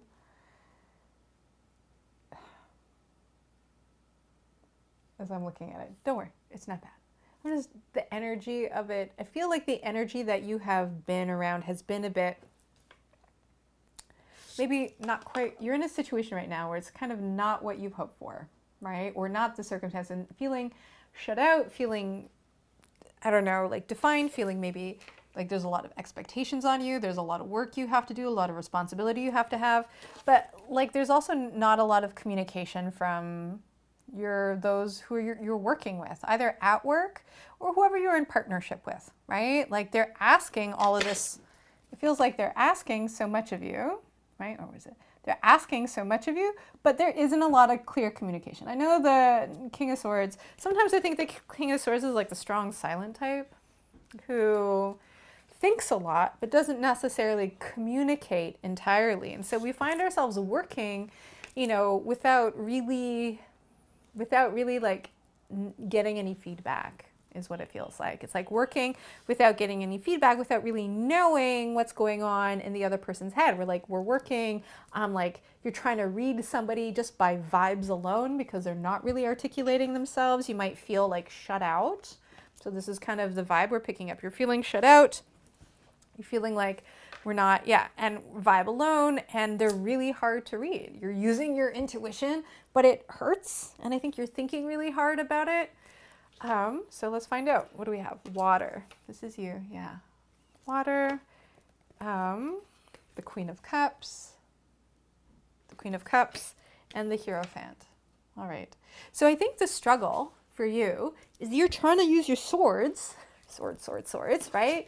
You're trying to use all your faculty of reasoning and understanding and like logic and stuff like that. And it's not working. You're trying to meet this person who's like the King of Swords. You're trying to meet the King of Swords at their level. Like, what is going on inside your head? And trying to think like they think, because they are kind of reason and like not whatever.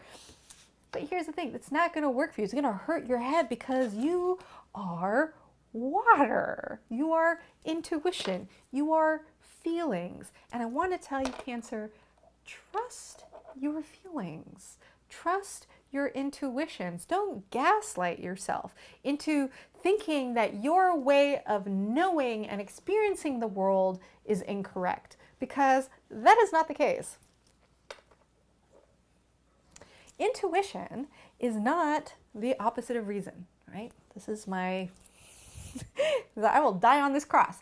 Intuition is not the opposite of reason, or it's not the opposite of logic, or it's not the opposite of like rational thinking necessarily, right? Because intuition is not a mode of thinking. For me, intuition is non-verbal cognition, okay? It's just being cognizant of something.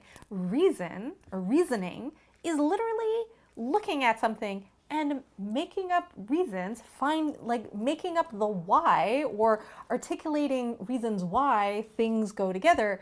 But reasoning is not actually knowing. Intuition is just a way of perceiving information. Maybe we perceive it in our gut, our feelings, our sensations, right? Intuition is like the knowing we have before we are able to articulate it to ourselves or to others, because it matters, right? But it's a way of receiving information from above, from inside, from like all the neurons in our belly that don't use language. Only a small part of our brain uses language, right? So that is like that's the last part of the system that gets updated. That's like it's just like the printout, right? Of all of the knowing that we are capable of doing, right? And so you're sitting here and you're like, man, my printout is, what is it? It's not like, why can't you read my printout? You're trying to explain it to people. I mean, let's not put the cart before the horse. Let's not try to find reasons, right? Let's not try to find reasons. What you need to do is go back to basics. Whether this is in a project, right? Like at work, in your creative life, at school, in a relationship, whatever. You've been banging your head up against the wall when really what you should be doing is feeling, digging deep, and feeling what you know to be true. You're stuck. You're blocked. You can't figure it out. Trying to think it through. Stop thinking. Stop thinking. I think this has been the message for everybody, is stop thinking. Stop thinking so hard and feel. And this is where you will thrive. You are the queen of intuition. You're the queen of reading a room. You're a queen of picking up on vibes. But it's not making sense. It's incongruous. So what does the Hierophant have to say to us?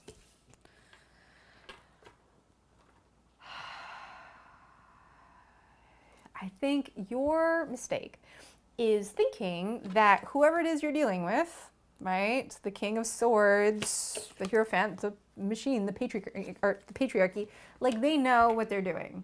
They don't know what is motivating them.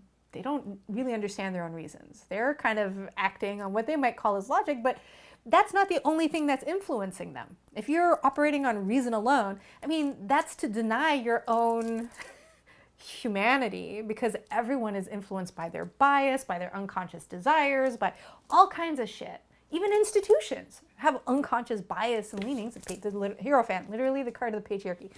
They all have their unconscious bias. And what I said in the collective reading is as we get more in touch with ourselves and our true nature, we're actually able to see other people's true nature as well. So get in touch with yourself and actually look at the person, look at the system, and see, and you will be able to see the underlying patterns. And that's, yay, Nine of Cups. We'll take you from the Nine of Wands to the Nine of Cups, which is kind of where we want to be, right? Cups, water energy, fulfillment, freedom, and all the things you've been desiring, like you've been yearning for, like all the kind of fulfillment stuff that you've been aching for, right? You will actually get those things, right? And the block that you're experiencing is really just a way of thinking, a way of seeing that is not your own. Eight of Cups. And then to finish the reading, and then the Knight of Swords. Okay. What is this going to cost you, though, to have this happy ending, right? What does this cost you? Well, you might have to, okay, look, you're not to say that you don't have work to do and that these people might be right in their expectations of you. There is some stuff, and what do you have to do? Part of it for you is, I think, like might have to kill some of your darlings, right? Might have to actually walk away from some ideas, concepts, things you've been working on, been clinging to, right? Remember our collective reading about clinging on to things that's preventing us from actually taking action, actually clinging on to what's not working, and we're missing the point because we're trying to prove a point. Don't miss the point because we're trying to prove a point, right? So it does require you to walk away from, I think it's more like concepts or stuff you've been holding on to. Why are you holding on to those things? Yeah, just to prove a point. You don't need to. And as soon as you can actually let go of your own irrational behavior, look, just because you're intuitive, right? Like, yeah, your intuition counts, but it doesn't mean that you also, like, use your intuition, but you do have parts of you that are kind of being irrational, or not making clear decisions, right? Which is to say, you're clinging to the things you're clinging on to, I think, are kind of emotional, right? But we're not even clear about what those emotions are. The emotion isn't like, oh, these things are actually so important. They're not. It's the emotion of I don't want to let go. That's the emotion. And that, basing like whatever decisions, actions, or whatever, that is not rational, right? Like, oh, because I don't want to feel like loss, or like I don't want to give up on a thing, or I don't want to feel like I failed at something. You didn't fail, those ideas failed. Repeat after me. I didn't fail, those ideas failed. Oh, and then it becomes so light. And then we can move forward, take action, do the thing, make the change. Man, dig in, be light, make our mark. But we gotta let go. We just gotta kill our darlings, right? But it's both, for you, it's both a balance of intuition, right? And reason. And not reason, logic. Intuition, we take in information, right? Logic is seeing how all that information fits together. Reason is something we do after the fact to explain why we were so smart the whole time. Okay? You got this? I hope you're able to process this sooner rather than later. The faster you're able to give up on certain things, the sooner you can actually move forward with what really matters. Okay, moving forward. Leo. Page of Wands. That tracks. For you, Leo. Page of Coins. Lots of pages. And the Fool. Feeling feisty, Leo. Feeling a little impatient. Leo, you really want to get started. You feel like you're like, new beginnings, let's get started. You got this fire energy. The collective reading we pulled is like fire. We have this fire. I feel this fire, right? But sometimes, I mean, like Leo, you can be a little emotional. And by emotional, I mean like reactive. In a way, you take things kind of personally, like the slowness. Let's say it takes a while for things to get started. Page of Coins, right? It's a page of fire versus a page of coins. Page of Coins is like, yeah, it's going to take a minute before your new beginning can come, right? In the meantime, don't burn yourself out, like being angry at the universe or whatever, taking it personally. It doesn't have any time, man, systems like move without you in mind, okay? The systems aren't thinking about you. They are moving by their own accord, right? This is not about you. And so you just have to wait for things to happen. And then just prepare yourself. Like, get all your ducks in a row, take care of all your other stuff, like clean your apartment. Man, like there's other shit to do in the meantime. And honestly, oh, this is my watch. Honestly, it's not that much time. It's not going to take that much time for you to get to that place. You just have to like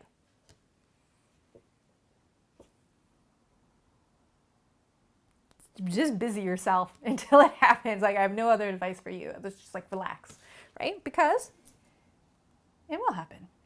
And I understand why you're feeling impatient. You're like, I want this new future. I want this new life. I want this new beginning. I saw it. I had a vision. I had a dream. And I want it now. And girl, you just gotta relax. The sun is coming for you. The sun will rise. Very Leo energy. This is like your card, right? It is coming. It is coming for you, right? And you can taste it, you can feel it, and that's why you're feeling a little patient. That's fine. Sun is coming. Knight of Wands. Oh my God, so much like, let's just do it. And you want to hit the ground running. You are ready. You have never been more ready for something in your whole life. And it is coming. How soon? March? I don't know when that is, but like March. And that seems like, oh my God, 2 months from now? Dude, like relax. Right? March, it feels like what you're waiting for is going to come, and it does feel like it's going to come. It's going to hit like big. I think there's going to be a brief moment where you are in between situations, whatever that might mean. You might like quit your job and then have a moment like, oh, you know what, I'm going to be independent. And then you actually get like the big opportunity you've been waiting for. It's going to hit, it's going to land. And you are going to be so ready for it. I think this is a start of something totally new for you. This is like really, I want to say like dreams coming true, but remember who you wanted to be when you were a kid, right? Like remember like the visions you had like 10 years ago. Remember, oh yeah, I used to really want to be this thing. It feels like old dreams are, you're just going to be remembering old dreams. It's like deja vu is what it feels like. This opportunity is going to come and you're like, it's going to feel so familiar. Maybe it's not something you dreamed of, but it feels so right for you. I think deja vu is remembering of a future that you had predicted a long time ago, something like that. Whatever, it's time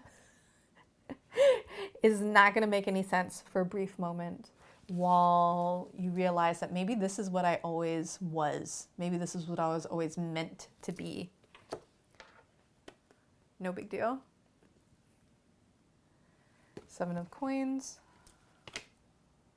5 of cups, and the 8 of swords. Wait a minute, Diana.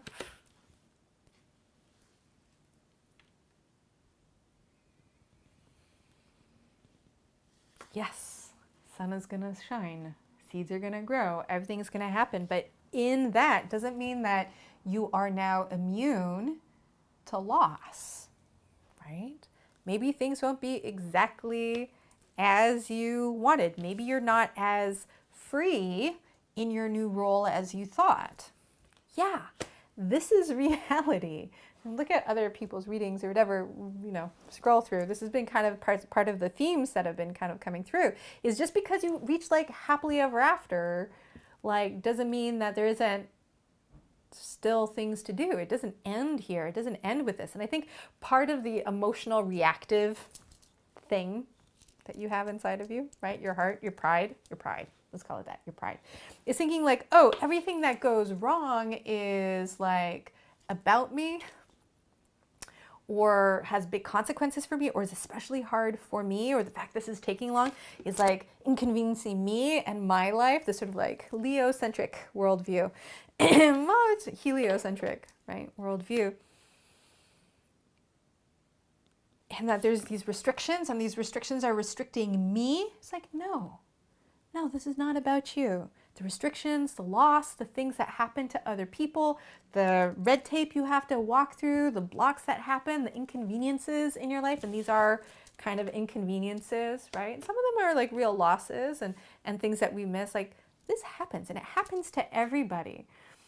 And I think it's like, you might have this expectation that everything is just going to be perfect for Leo all the time. No, we have to understand that there are ups and there are downs, right? Sometimes we win, sometimes we lose, right? That's just the nature of it. It's not about us. It's not about you. Just because you suffer some you have to take a couple of L's, right? Doesn't mean it's game over for you. It's not a reason to give up. And so you might have, and this is the thing with you, Leo, that sometimes you have everything. You have everything. You are so abundant. You are #blessed. But sometimes it can still feel like we aren't, right? Sometimes we have these real feelings of lack, right? Scarcity, lack, burden, that kind of stuff. Maybe we're cursed or something like, no, dude, look at your life. And I think this is the change for you. If we're shedding something in our life this year, if we're shedding something, I think for you, it's this feeling that like the universe or something is conspiring against me. No. You are not as trapped as you think you are. This is just stuff you have to navigate. These blocks, these obstacles, these can be tools. These can be ideas. These can be weapons. You can harness the challenges in your life. And in fact, that's how we grow, by harnessing the challenges in our life. We harness them and we grow, right? From the experience, from the things that we learn. We lift weights because they're heavy, not because it's light and easy, right? We lift the heavy things, we do the heavy lifting, and we get swole, right? We'll beautify ourselves with our strength. There we go. Have some courage. Have some courage. Move forward. Things are not going to be perfect, but you are blessed with an already perfect existence. Because all of these things, as they come, they are meant for you so that you can grow. Without these challenges, you would be nothing. And I don't want to be like, oh, what doesn't kill you makes you stronger. It's like, no, these are the steps we have to take. And the only thing that makes them horrible is our resistance to them. Not to say that you have horrible things coming. I'm exaggerating. This is you being kind of dramatic. It's our resistance that leads to the drama. Be like water.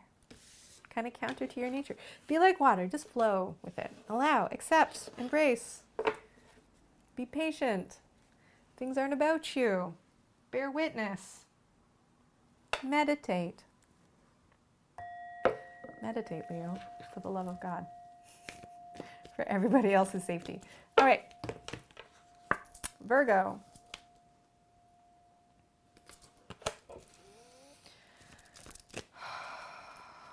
Virgo, we have Judgment. This is the card we've been talking about. For me, this Judgment card, shedding the skin, rebirth, 3 of Cups.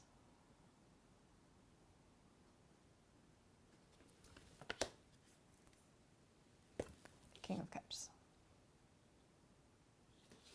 All right, Virgo. Virgo, you have already, and I think like a lot of us have already been in this process of transformation. Like you've been doing this for a while already, or the past year. I'd say like the past 6 months. I think since your birthday, there has been transformation already occurring. Whether you wanted to or not, you're just kind of like having the blankets pulled off of the covers, pulled off of you in bed. And we can feel this transformation is happening. And there's this feeling like, oops, can you see this? I didn't ask for this. 3 of Cups. This is coming together. Yeah, the universe is giving me a blessing. See the Leo's reading? Universe is like giving me I know this is a blessing in disguise, but it doesn't feel like a fucking blessing. Right? And we just, no, thank you. We would rather not, is kind of what it feels like. Even though we're trying to, King of Cups, we're trying to keep control of our emotions. We're trying to rise above it. We're trying to like have a vision for the future, whatever it is. We're trying to be cool, man. We are really trying to be cool about it. But it's taking like every single ounce of your concentration, fortitude, willpower, patience, strength, everything. And it's like, how am I supposed to do this work, right? This work alone is hard enough, but then I also have to live my life. I mean, I have to go to work or maybe like be a mom or take care of everybody else and like take care of responsibility and like, floss and exercise and blah, all the things, right? How am I supposed to do that? This is a big ask is what it feels like. Thanks, universe. But I'd really rather not. Page of Swords. Ace of Swords, and Queen of Wands. All right, here's the thing. Universe is not asking you to do everything. I think this is classic Virgo mentality, thinking like, oh, I have to take on all this work. I got to do all the work. It's my responsibility to do all the work until I die. Just take it all on. Nobody asked you to make all of this, whatever this is, your responsibility. And you really have to look at your life and be like, what have I done this to myself? All the responsibilities. And I'm not talking like, yeah, we have responsibilities, but like the way you internalize these things, right? Some of the things that you've internalized, the like emotional, psychic responsibilities, that all the emotional labor and all the stuff that you have to do, like, why are these things my responsibility? Or even the expectations. It's less about the work you do for other people. It's more the expectations you have of yourself that the universe nobody asked you to do that. Nobody asked you to have those expectations. No one's making you do that, right?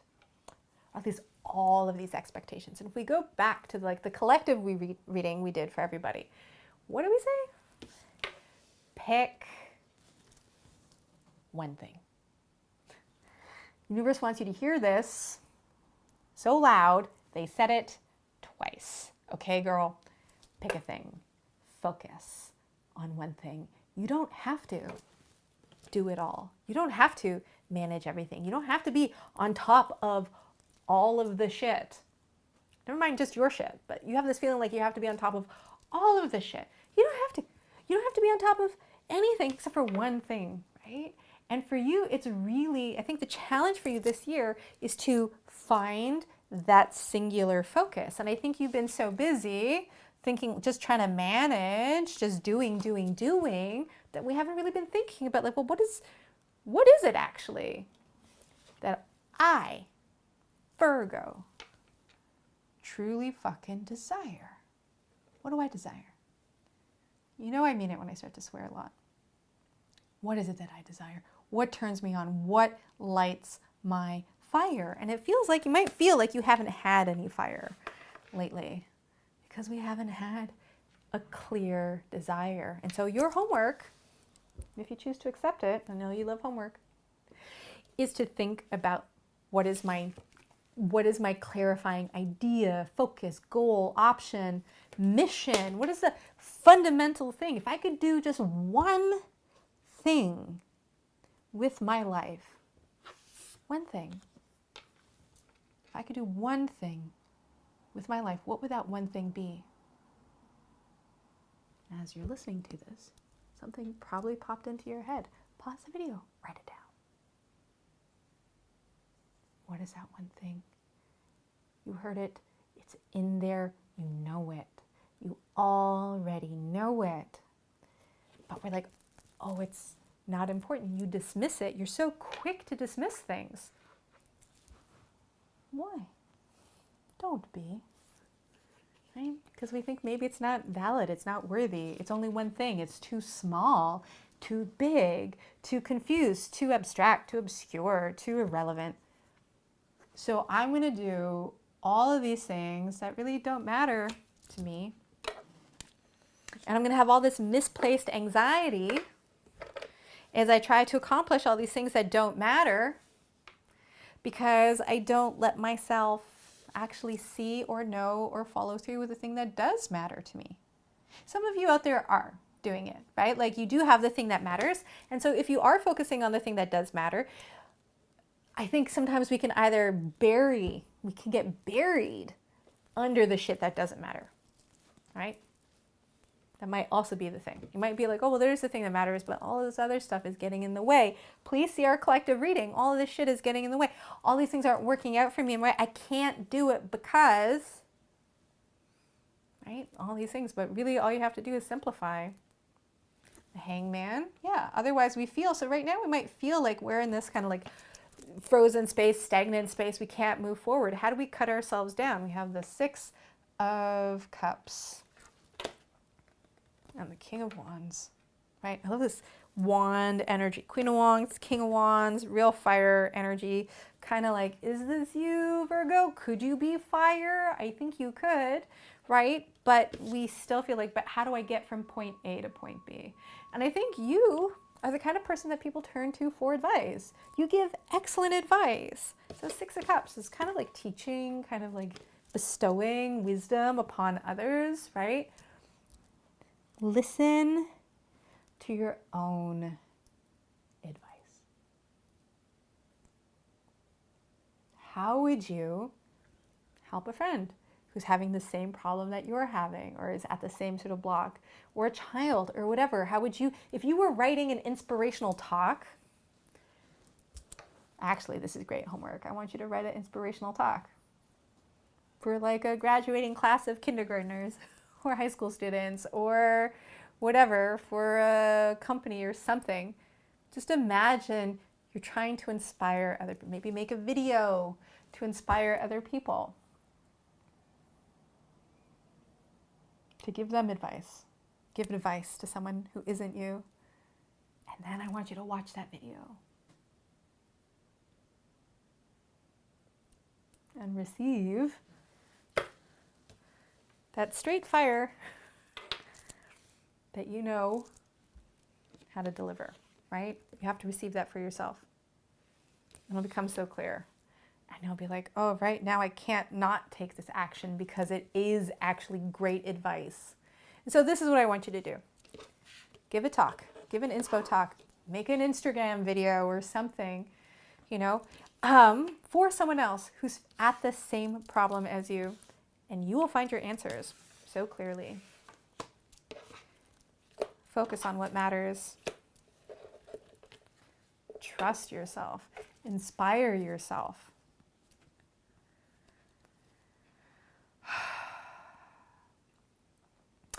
And the last thing is, but how do I deal with my inner critic, right? Yes, I have this inspiration. Yes, I have these ideas, but my perfectionism, right? My perfectionism is getting in the way. I think this is the king of fire, as I'm just trying to pack it up for you. Your perfectionism, yes, is getting in the way. Fair enough.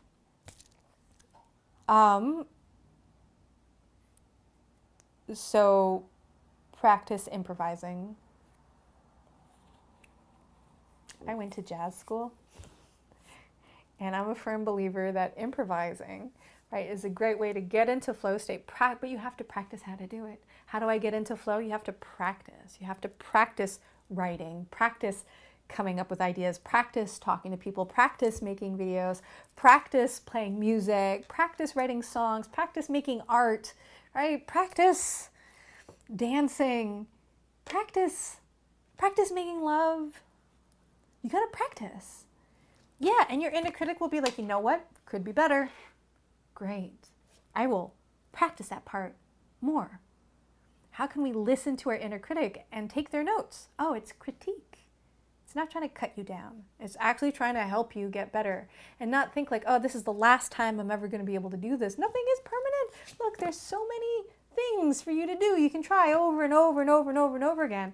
Take some time to practice. Hide away. Do it privately. Practice privately. You don't have to practice in public. Or practice in public. This is my first video. How do you like it? Let's find out. Practice. Practice does not make perfect. Practice makes maybe better than it was before, incrementally.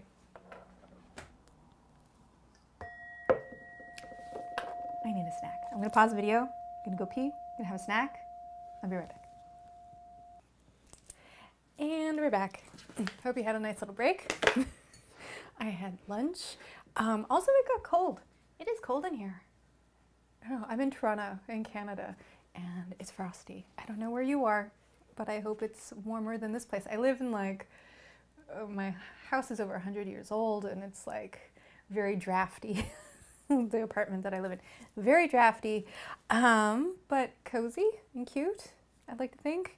I don't know, I feel like the draftiness is part of the appeal, because then you get to wear sweaters. Okay. Libra. Let us begin.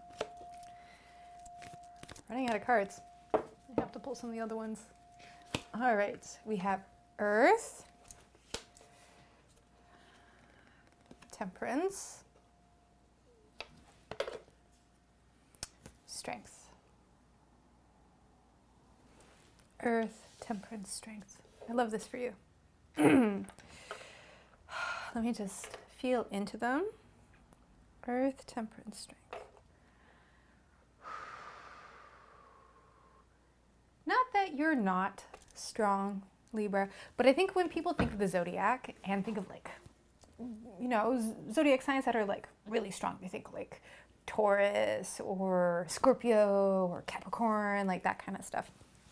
But Libra, you know, you're accommodating. You're trying to make things beautiful and nice. That's kind of what they think about when they think about Libras, right? Intellectual air energy.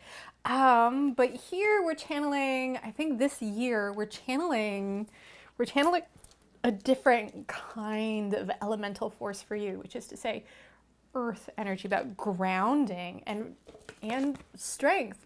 Grounding, strength, temperance. I mean, we are Libra, right? About finding balance between two forces, like that middle ground.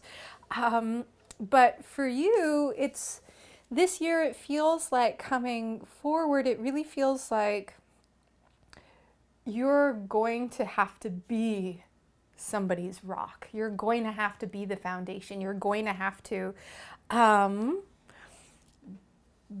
be the strong one in your relationship. Not to say that you haven't been. I know lots of strong Libras, right?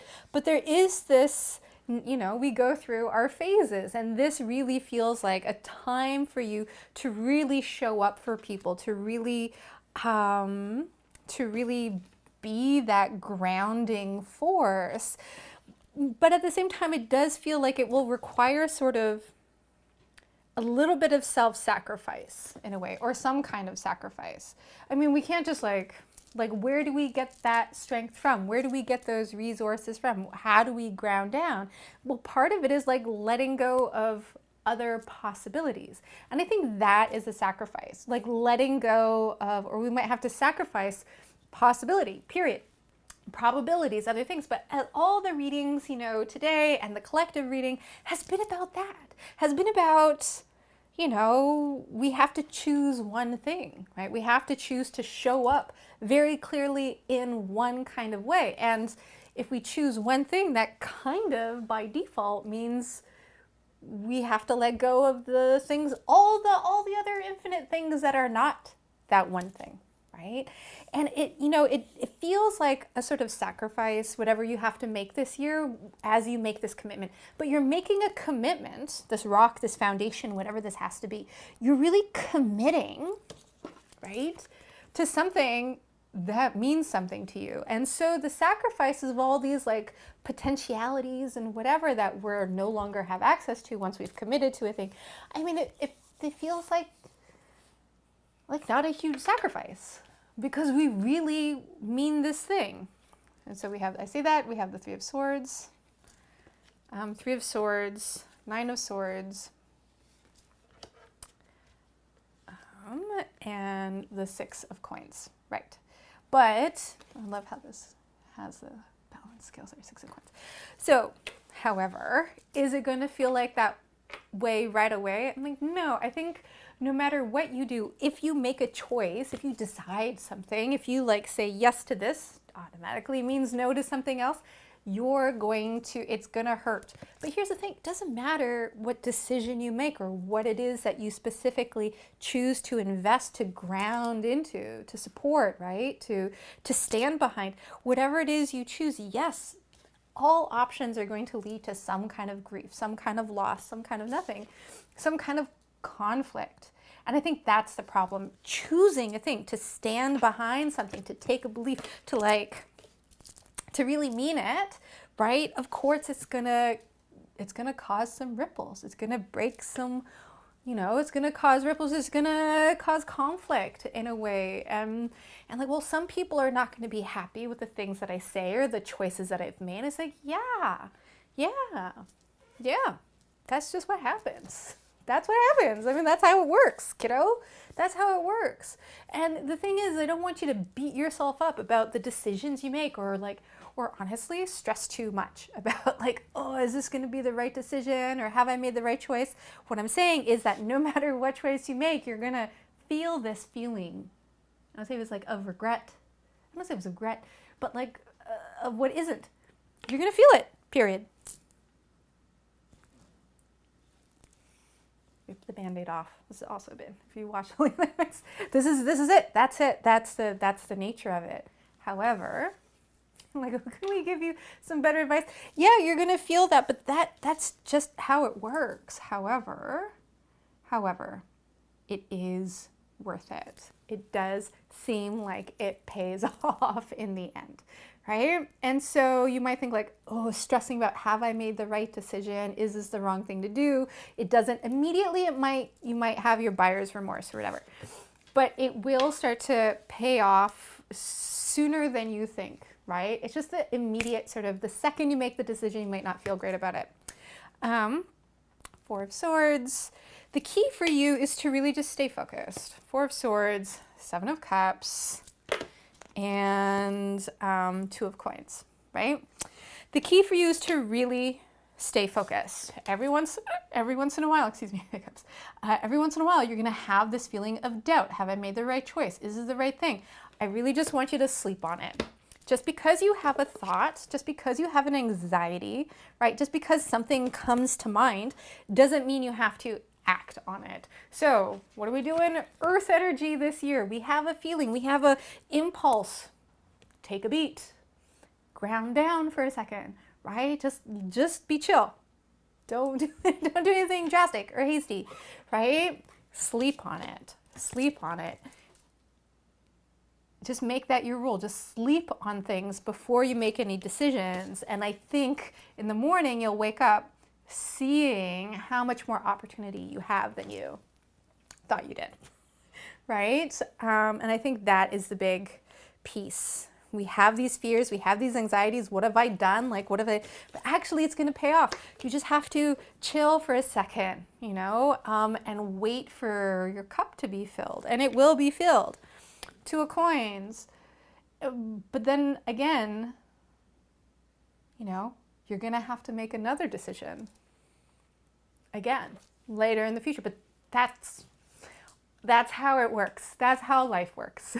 Is you go down a path and you come to a crossroads, and you go down another path and you come to another crossroads. I mean, like, that's how we find our path. That's how we choose our own adventure. That's how we go down this journey. We have to continually, constantly being asked to make decisions, to value one thing over another. And this is like part of your nature, you know, finding that value, right? Finding value, finding balance in these things. But the scales, what are they for? They're for finding value. And you're actually really good at doing that. But in a perfect world, we wouldn't have to. All things would be equal, right? All things would be equal. We wouldn't have to make any decisions. We can have it all. But if we want to move forward, every time we make a decision, it kind of adds momentum to the wheels, to the wheel of our life. We make a decision, we cause an imbalance, right? But the best kind of imbalance that breaks us out of our inertia, right? If we're trying to be perfectly balanced, nothing will happen. There's no moving here. Yes, we are stable, we are perfect, we are stuck, right? We actually sometimes have to cause this disruption, right? There's scales. Sometimes we have to cause a disruption to get energy to flow, to get maybe sometimes stuck energy. And so for maybe some of you, maybe you've already been in this earth energy kind of situation. Maybe you have been too stuck. Maybe you have been too tempered. Maybe this, like, you've had to make sacrifices and like balance things. Maybe this is like a past thing, right? Maybe you've already been doing this grounded, like stable sort of action. You've already been doing that, but now actually it's a time to get us unstuck for some of us. I think this is just the patterns that we go through. We choose something, we dig in, we get grounded in that, then we feel like we're feeling a little bit stagnant, a little too tempered. So we sometimes have to gather our strength and become imbalanced, create the imbalance to keep the momentum moving forward. But in that, there's some pain, there's some heartbreak, there's some grief, there's some loss, maybe regret, doubt, anxiety, confusion, until again we find this balance, right? But we are rewarded for these sacrifices. We're rewarded for the risks that we take. So it is sort of like coming from a period of, you'll go through this first part of the year, maybe the first quarter, like first 3 months, are going to be this sort of grounded, self-sacrifice kind of time where we are committed, we're grounded, we're stable, we're supportive for the universe, for ourselves, whatever. But then come the spring, it does feel like we have to act, we have to change, an imbalance comes, but that imbalance will be fruitful, though we struggle with believing that, and eventually just sleep on it. Just continue to sleep on these things. Take action the next day. Allow these things to process. Allow yourself to get comfortable with the idea of imbalance, right? So that you can, ironically, find balance. There you go. Good luck, Libra.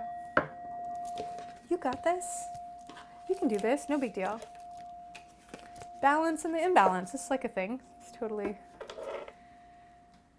All right, Scorpio. Scorpio. Bing.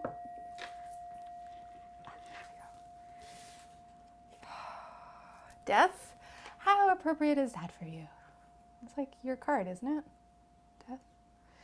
Death. We're talking about death and rebirth this year. So death, the Empress, love this. Death, Empress, and the Four of Wands. All right, Let's take a look. Just kind of feel into the cards sometimes.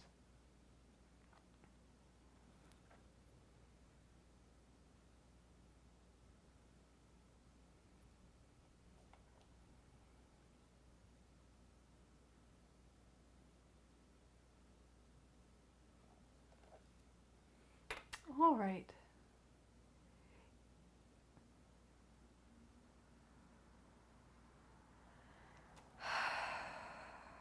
All right.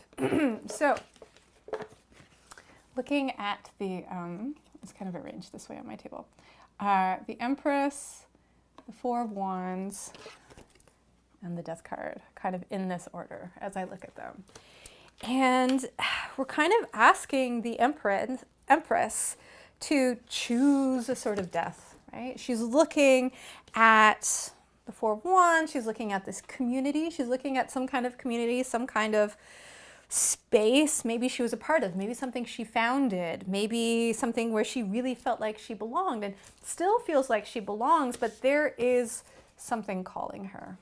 It feels like there is something calling you.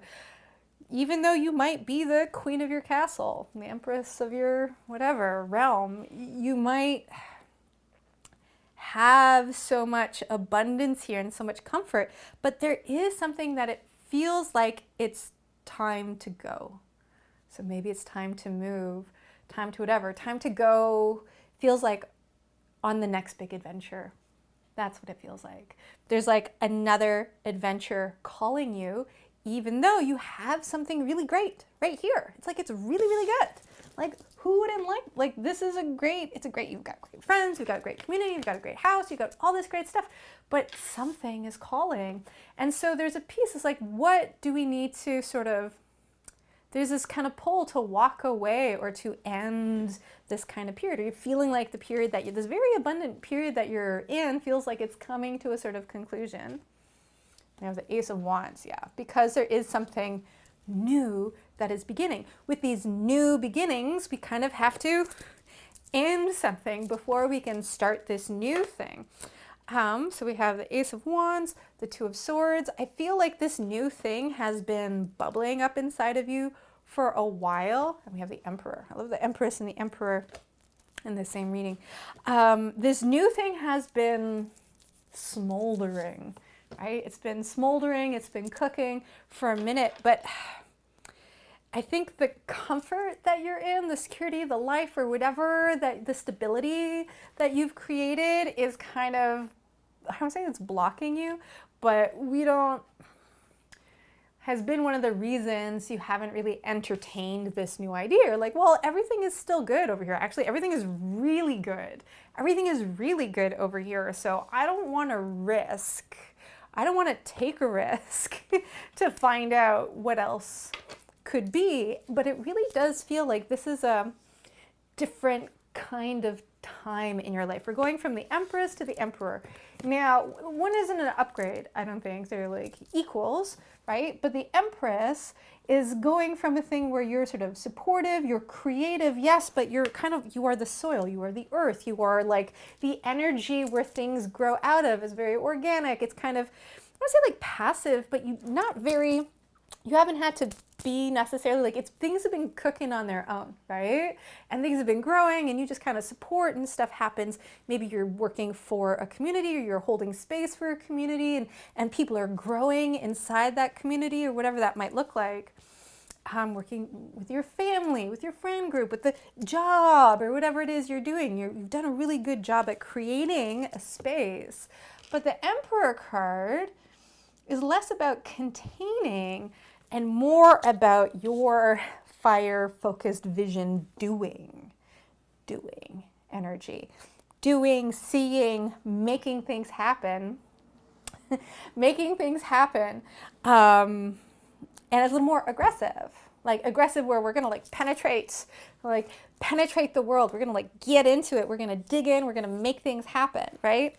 And it's a little more direct, a little more pointed. It's a little more, also there's like desire piece to it where it's like, actually I want for me, my own personal development, my own abundance. Yes, I've been holding space for others and I've made something really nice, but I want for me now. There is a me-centered feeling, which I love for you. I actually love this for you, but I'm hungry for me. And that's another thing that could feel like, maybe it's too ambitious. Maybe it's too ego-driven. Like, well, I mean, you're a smart cookie, right? I would never call you naive, Scorpio.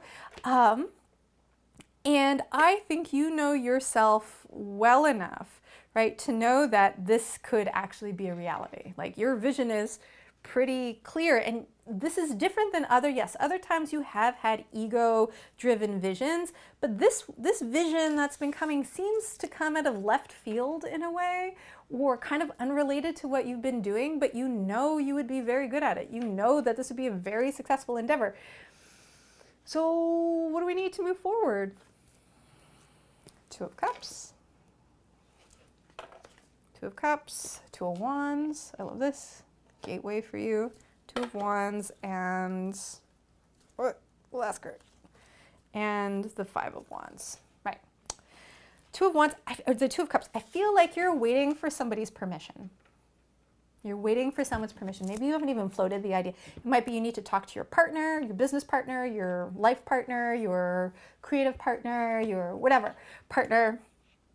I feel like you need somebody's permission. You got to tell someone like, oh, I'm going to make this. I want to do this. I want to take this risk.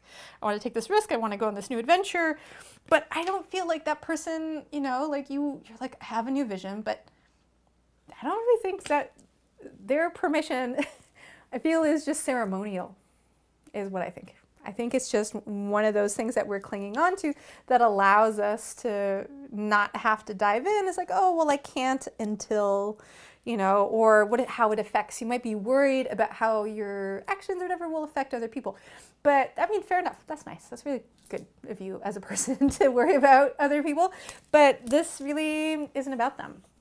It's not about them at all. And so you have this opportunity, this like window of opportunity, Two of Wands, this window of opportunity is opening up, right? And very soon, it feels like right now, like right at this very moment, you might be like, Deanna, I don't actually have access to the resources that I need to make this happen. This is all hypothetical. It's like, yeah, but I think that the second you say yes, to the universe, to this idea, to this opportunity, the second you say yes, those resources will become available to you. The loan will get approved, or whatever will happen, or a job will open up, or the perfect dream house will happen. Whatever, the space you're looking for to do the thing is going to happen, but you have to say yes first. Like, how can I say yes to a thing that's just hypothetical? Yeah, that's the thing. That's the thing. You just cart, horse, chicken, egg, right? Know that it exists. It does exist. The feeling exists. The idea exists. The potential exists. The possibility exists. The dice is being rolled. You just have to say when, right? And then it becomes reality. That's it. Collapse potential into one thing, but requires our conscious participation. So if you're waiting for things to happen, if you're waiting for a sign, if you're waiting for the stars to align, well, take this as this is your sign. This is your sign. Do it now. Today could be the day. Are you ready? Yes, Scorpio. Very exciting. Thinking about all the Scorpios I know. Like, ooh, let's forward this to them. Hey, also forward this to your friends. If you like the videos, share, like, follow me on social media at NeonAndroid. And you can go to my website, neondreamer.com, book a private session with me, totally possible. 2 cards that didn't get pulled. We have the Tower and the Six of Wands. We don't want this card anyways. I need another deck. I know I have this whole stack. We pulled all of these cards today, and I guess I could shuffle them and use them again, but I like the idea of pulling, everyone gets their own cards. I like that for today. Hold on. Let me find some more we have some more cards. Next time, I'll do shorter ones. Today's session has been a long video. It's my first one. But also because it's for the solstice. Not the solstice. Well, yeah, solstice is the new year. We did some ceremony. Next time, maybe do slightly shorter videos. Let's see here. I have 2 decks. This one is Serpent Fire Tarot, made by an artist here in Toronto. I love these collage decks. They're my favorite. I also have this Oracle deck, Nirvana Oracle, that I might use later. Okay. Get rid of these cards. I'm not gonna use these. So, Sagittarius. New deck, new year. Sagittarius. Whoops. There you are. Sagittarius.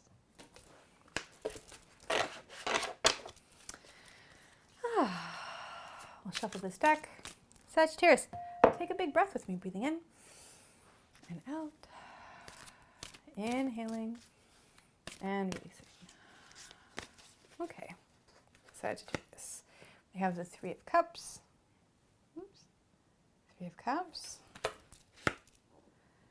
The Ace of Wands. And the 6 of Swords. Sagittarius. 3 of Cups, Ace of Wands, 6 of Swords.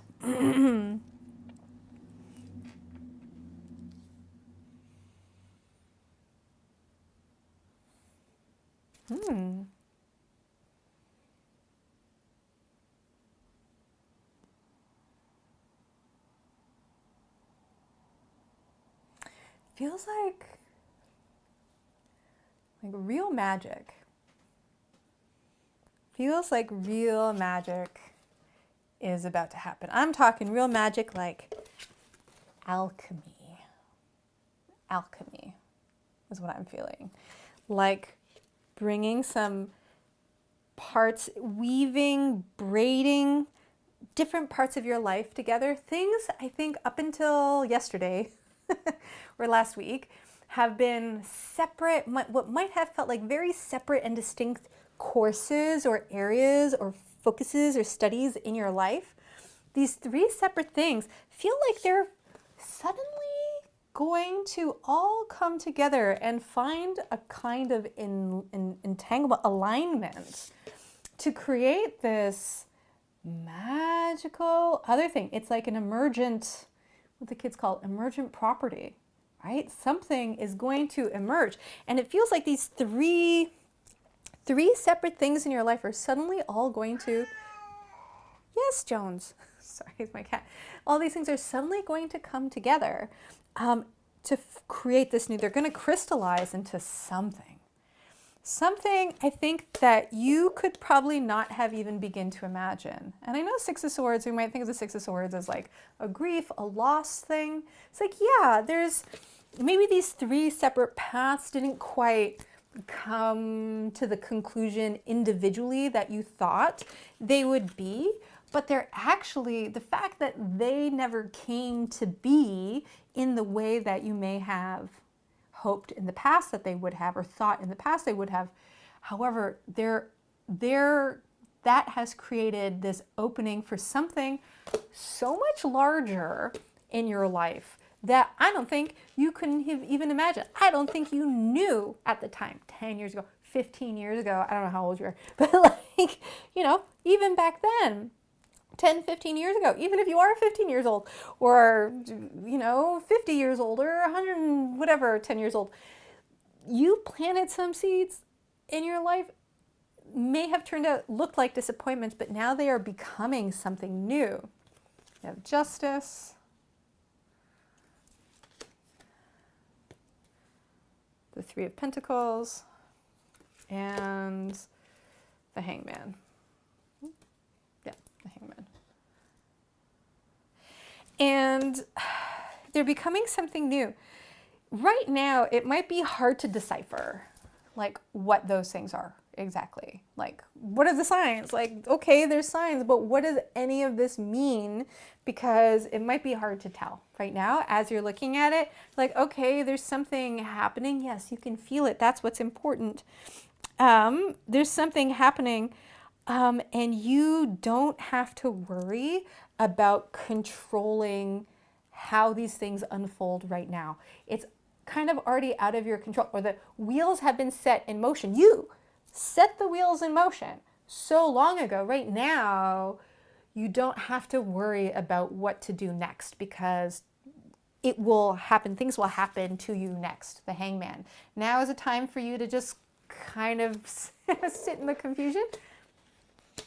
Start to prepare yourself for change. Start to prepare yourself for whatever new fundamental sea change, consciousness shift, paradigm discombobulation and reconfiguration. That is what's coming for you. It's like prepare for a future the star. Prepare for something you can't even possibly imagine, or maybe have imagined, or is like beyond your ability of imagining. The Star, the King of Cups, and Judgment. I love this, taking your brain apart. So what does this look like for you? So this is coming. How soon is this coming? Ooh, I just got like a little nauseated. It's that feeling of nauseous, like, oh my God, like I'm not ready. It's like the good sort of excitement nausea, like, oh, you just got a gig that is really amazing. Like, oh shit, now I have to follow through. It's that kind of feeling of anticipation. This is a big deal. This, whatever is coming, this change for you that's coming is like huge. When is it? I'm hearing April, May, June, July, August. I don't know. That's a lot of months, right? But I think starting April, May, I think there's going to be like a stretch of time. I'm kidding. A stretch of time between April, May, June, July, August. So this spring into summer, right, is when it's going to feel like this real, excuse me, it's going to feel psychic belching, totally a thing. It's going to feel like this whoosh, like the momentum is going to go really quickly. And there's going to be a lot of change, a lot of action. Get your passport ready. I don't know. It feels like whirlwinds sort of like stuff that's going to be happening.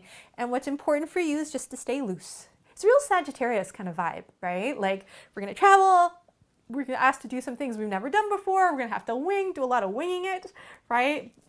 Stay in flow state. I think from April to August, it's about asking you to be in flow state for that time while you're channeling, while you're like in the zone, while you are pulling all these things together, only in a way that only you can, because you are actually the most qualified to do this. You're the only person who can like weave things together in this way as you create something new. And people are going to ask you to create. That's what it feels like. People are going to ask you to create. They're going to ask for your ideas. They're going to ask for your visions in a way to do. They're going to ask you to do something only you are capable of doing.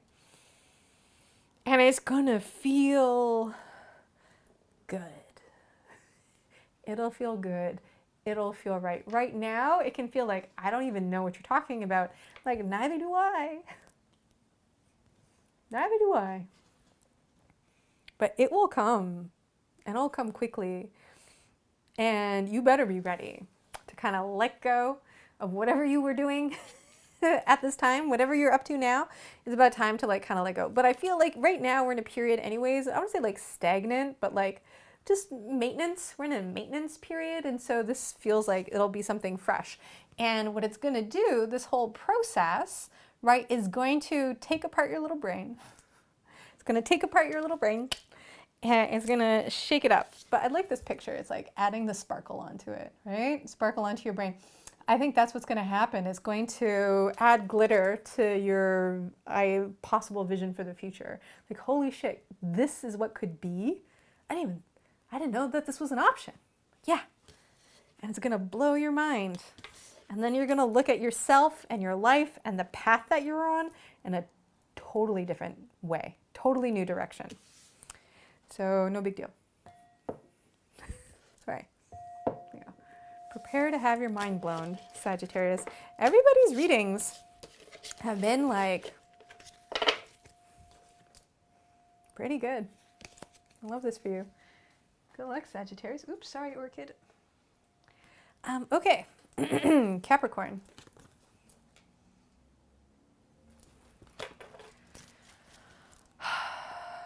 Take a breath in and out.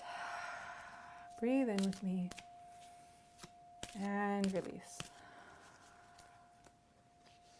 Right, Capricorn, we have the Queen of Swords. Oops, can we see it? Queen of Swords. This deck is really strange. Queen of Swords, 10 of, what is this? 10 of Pentacles, and the World.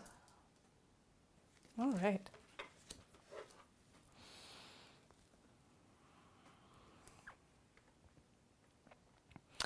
I think you've, like, Capricorn, especially if you're a woman, Capricorn, I feel like there has been a lot of swords stuff asked of you for the past 5-6 years, 10 years, let's be real, but like the past 5-6 years, there's been so much swords energy, but I feel in a way that that has kind of forced your brain, forced yourself to be one kind of thing. And yes, you have strong mental capacities, rational, you're great with a spreadsheet, like, or whatever, maybe, like you can do it, right? You can do the swords things, thinking, rationality, organization, all the rest of that stuff, but it's not everything that you are, right? That's just like one aspect of your personality, of your skill set, whatever. But it has, feel like the past 5-6 years especially, has forced you to be in a particular kind of way, like business, work, numbers, that kind of stuff. And I feel like you're over it, tired. Like, we're tired of it. It's like, it's exhausting, and we would like to be something else. We'd like to explore the other parts of us as well. And you have been exploring these different parts, but I feel like the emphasis, or what feels like takes most of your energy and your attention, is this swords preoccupation with swords stuff.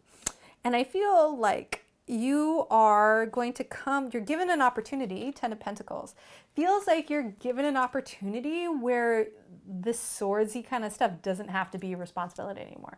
Like maybe you're getting a different administrator to run your small business, or maybe you're, your kids are going back to school or moving out of the house, or whatever it is that has to happen. You are getting this kind of material, physical, maybe financial support, windfall of opportunity, where you won't necessarily have to worry about the spreadsheets. We don't want to worry about the spreadsheets anymore. And you're kind of given this freedom to explore a different kinds, your own vision, your own desire, your own opportunities, your own work, right? The world. I see this, like you're kind of being held here so that you can start to actually envision something new for yourself, like a new project, a new passion, your own thing.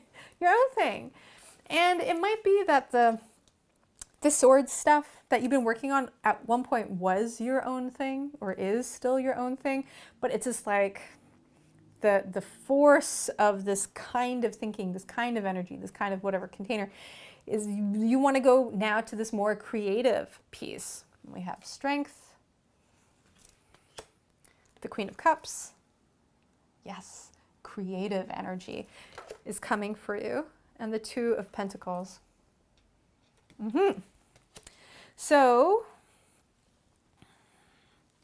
as we move into the future here, yeah, you're entering now, you're given this opportunity to explore more creative things, but not just messing around art for art's sake. No, something new, but something real, something substantial, not just a hobby in this way, but something with a real foundation, with a real foundation for something that you can build on top of, a new vision, a new endeavor, a new phase of expansion. It feels like expanding, growing upon something, or like you having completed building something. It can like run on its own now, and now it's time for like to begin this process all over again. I think you might be feeling a little bit weary, like I'm just like I don't know how this is gonna go. You might be feeling a little weary because now you know. Before, when whatever you started, before I know it's 5, 6, or 10 years ago, whatever those things. Some of you it's 10 years ago, some of you it's 5, 6 years ago. Now, you have the perspective of, wait, like, if I start something new, I know how much energy it's going to take. I know what it's going to cost me personally, emotionally. And I think we're trying to figure out, Two of Pentacles, we're trying to figure out, like, do we actually want to go through this all over again? Do I want to dive in again? I was actually just enjoying this, like, doing nothing. I really, like, kind of love doing nothing. Do you, Capricorn, love doing nothing? Not as much as Taurus. 5 of Swords. 5 of Swords. I feel like the thing is you have this like sense of duty. You have this sense of duty, not just to other people, but like to the universe. And then the next card is the High Priestess. Aren't these cards amazing? You feel like you have this duty to the universe. And sometimes these ideas come, or whatever opportunities or things, you get called to do things, and you might be like, universe, no, thank you. No, I don't want to, but we kind of know, we have this feeling that this is what we're meant for. This is what our body is meant for. That's why we are here to do the work, Capricorn. I know, you're like, why do I have to do the work all the time? But because you are the embodiment of processing, transmutation, taking something, manifesting, taking something that isn't, or something that is chaotic, and bringing it into alignment. That is just your nature. Your nature is alignment. Your nature is manifestation. Your nature is order. The Sun. And it can feel like it costs. It can feel like I just don't want to. It can feel like I would like to make some other choices in my life. But here's the thing. When you do, right? When you do feel like you are in your place, and even if that place is a working place, right? When you find that, when you actually take your seat, when you're in flow, when you are doing your life's purpose, no matter how much of a grind it can be sometimes, swords and all, when you find that, you feel like you have found your home. The expansive, spacious, complete, fulfilled feeling dominates any kind of tiredness or resistance or resentment we might feel to having to fulfill our obligation to the universe. This is a soul contract. This is something you agreed to before you were born. You're like, give it to me because I can. Somebody's got to do it. Yeah, that somebody is you. And you don't have to do anything you don't want to do, but I think it would make it very much easier on you to acknowledge the fact that you do choose this. You did choose this. You did choose this. You do choose these things. You continue to choose these things. And there's a part of you deep inside that wants to choose these things. And so how do we make it less hard, right? Like, well, don't forget to rest, right? It doesn't have to be work 24/7 all the time. Whatever that work might be, whether it's like working at home, working at your job, working at your creative practice, whatever. Don't forget rest, deep rest. And not rest like, oh, I have to learn something in my spare time, but like vegetating rest, like restorative rest, like things that fuel you, heal you, restore you. Remember to restore yourself. You have to take care of this thing, right? Because this vehicle, this meaty physical, this meat ship that we are riding through the universe, right? We are responsible for maintenance and care of this. Right? If we want to continue to feel fulfilled, happy, satisfied, find our place in the universe, fulfill our life's soul's calling, that kind of stuff, we still have to take care of ourselves, right? And now more than ever, because you're about to start a whole new project, and it's gonna, you know what? I don't think it's gonna be as hard. This new thing coming up, it's not going to be as hard as the last one. Because the last thing you started, you were naive. You didn't know anything, right? And you've made a bunch of mistakes, sure, and you're not going to make those mistakes again.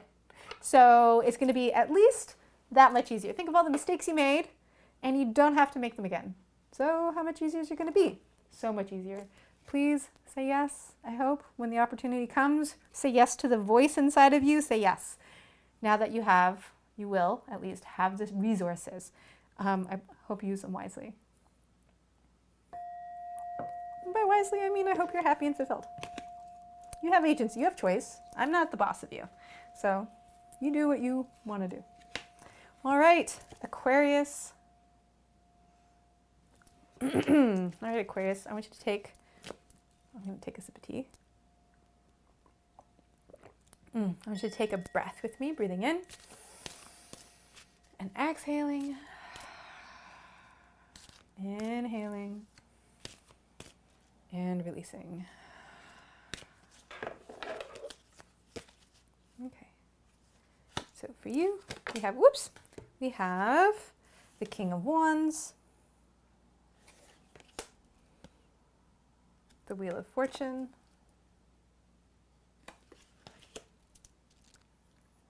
Seven of Pentacles. King of Wands, Wheel of Fortune, Seven of Pentacles. Yeah, I feel like this year, or a lot of these readings have really been about like receiving downloads, like getting a calling, like we just saw Capricorn be like, you're gonna have an idea, there's gonna be a whole new project to start for you, there's like this new beginning, this new sort of like responsibility, new chapter, kind of like building upon things. A lot of people were getting called in to do something, and Aquarius, the same thing is happening for you, but it feels like for you it's like a direct download from the universe is kind of what it feels like, or it could feel the other way around, kind of rising up within you out to the universe or funneling down. And actually I think it's kind of a bit of both. If you think about lightning, how lightning works, it's not just lightning strikes down to the earth, it's actually there's ions in the clouds and there's ions inside the earth, and they both become stimulated, and lightning is actually like both the sky and the earth reaching up and touching and explodes. And so we can feel a stirring inside of ourselves, and this like idea, we're starting to get inspiration, or we're starting to see the holes in things and how we can fill them. And we're starting to feel this. We're starting to feel called. It's getting harder and harder to to not see this. And it can feel kind of like we're tumbling, I would say like spiraling. Like we're like, oh shit, we're being thrown in a direction. And you're a pretty like logical kind of person, you know, I'd say, but you're like signs, maybe angel numbers, maybe all kinds of weird random occurrences, maybe strange dreams, like starting to feel like we're losing control a little bit, or like stuff keeps spinning. And you're not wrong. The Wheel of Fortune is spinning, and it's like someone like really gave it a good crank, and you're starting to feel like the centrifugal force of this forward motion, like all of this energy that is starting to swirl around as it comes down. You know, I'm just looking at your card here, Aquarius. It's like a lightning bolt. It's like we feel the tension of a storm about to hit. We feel this coming. The Eight of Swords, Temperance. So we feel this thing coming, the Eight of Swords. I know, ignore what you think you know about the tarot as we look at this deck. The Eight of Swords, like I see you growing. You feel this transformation happening inside of you. And the best thing you can do is not fight it. This change, this growth or whatever is happening whether you want it to or not. Your business is going to expand. Your role at work is going to expand. Whatever. Maybe you're going to get pregnant, something, right? Like something is being birthed of you, for you, through you, as you, right? You are going through this thing that cannot be changed or controlled in the way that you would sometimes like to think you can. Sorry, excuse me. You'd like to control these things. You cannot. And so it's happening. The best thing you can do is just find a way to stay grounded through this leveling up process, because that's what's happening. You're leveling up. Some of you are like, yes. Maybe the more esoteric Aquariuses out there are like, yeah, I'm ready. Let me level up. But the maybe more pragmatic, grounded versions of you are thinking, what are you even talking about? If you're watching this video, you know what I'm talking about. This is happening one way or another. Two of Wands, and then I love this. It's like the cards are listening to me. Then there's this like lightning strike that happens. When you find this alignment, when you accept that this is coming, when you give yourself the opportunity to look into the future and see this vision that I am seeing, like see the signs, recognize the signs, acknowledge the signs, see the signs within yourself, see how you're actually ready to change, see how the world around you is changing and like waiting for you to fill this place up, that is when lightning is going to strike. That is when opportunity is going to happen. That is when you will level up. It's like gradually, then all at once. And then we have the Nine of Pentacles. And then you will find yourself in like a whole new world, is what it feels like. Nine of Pentacles. You will find yourself in a whole new landscape. And it might seem a little like so wide open. It might seem barren. It might seem so wide open you have no grip on it because you're the fool. You're like just going to take this leap. I see this. The time is coming. I'm the thing now. Yes. But then when you make that transition or whatever happens for you, it is going to feel like this big leap into the unknown. And the landscape, it's such a new frontier. Like in the world. It's like really, truly a new frontier. This new frontier, there's going to be no landmarks because it is really a new sector. It is a new opportunity. It's something that's never been done before, truly. Oh yeah, Age of Aquarius, man. It's your time, right? This new world that's never been before. That's what we're leaping into. And it's the Tower. It's not ominous. I mean, yeah, the old world, your old paradigm, your old container for self, that is going to kind of like disappear, knowing that when you take this leap, there kind of isn't any turning back. You could, but it's like putting the genie back in the bottle or whatever it is. It's like uncomfortable. You could, but you're not going to like it. You can't unknow things. You can't unsee things. You can't untaste these opportunities, right? You're going to know. And you're not going to want to go back. And but that means you're going to be in this new world. You're going to have to commit. Are you ready? I think so. I think in the core fundamental part of you, you know you're ready. You know that this is time. You know you can't stay where you are anymore because there's no more room for you to grow and you feel like you're only just getting started. So, get ready. I love this. Get ready. Get ready, because it's going to come, and it's going to come in a flash, in a fundamental way, and you just, there's no looking back. Yeah, you can't look back, can't go back, but why would you want to? It's not in your nature.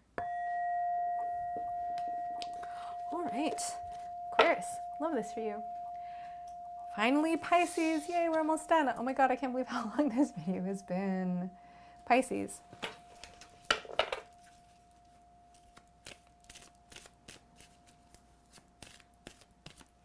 Remind me to make these shorter next time. Okay.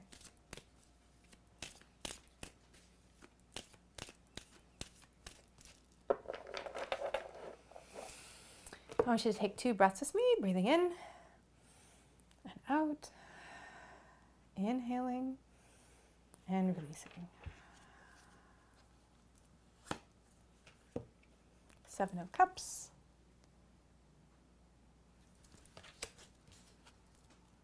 The Empress.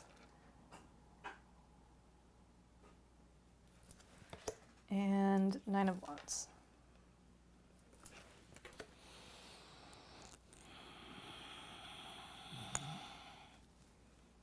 The theme for all of these readings today, it's been crazy how like consistent the theming is, but it's definitely about taking potential and making it something tangible. And I see you here in this realm Pisces, the dream realm of imagination, of visions, of daydreaming, and we're there with all of these potentials. It's like a infinite potential. We're like in a mirror box, and all of the potentials are in our imagination, in our visionary space, in our dreams, right? We have our visions, our hopes, our imagination just reflected for infinity around us. And it can be, the illusion part of it is that we can sometimes forget that there is a material world, right, in which we exist, and that we can actually take our visions, our dreams, or whatever, and make them like manifest, like have them appear in the material realm. That's a step we can take. Yes, we can leave them and enjoy them personally in this visionary space, but the Empress, right? The Empress is the queen of the material realm, right? And so this transition for you, what's being asked of you, is to go from your dreamscape and actually come into the world, be into the world, infuse the world with your vision. But I think as we do that, Nine of Wands, as we do that, I think what we have to do, what can be challenging for you, is we're coming up against resistance. Maybe it's competition, maybe it's self-doubt, maybe it's like just the material challenges of making stuff happen. Maybe it's having to actually closely examine our dreams, closely examine our visions, closely examine what is viable, right? We actually have to look at what is viable, and this is like boring. We don't want to look at the practical aspects of this. We just want to have the dream, and we just want it to be real, and we don't have to do any of this stuff, but we have to. But we can make it enjoyable. Here's the thing though, Six of Wands. The more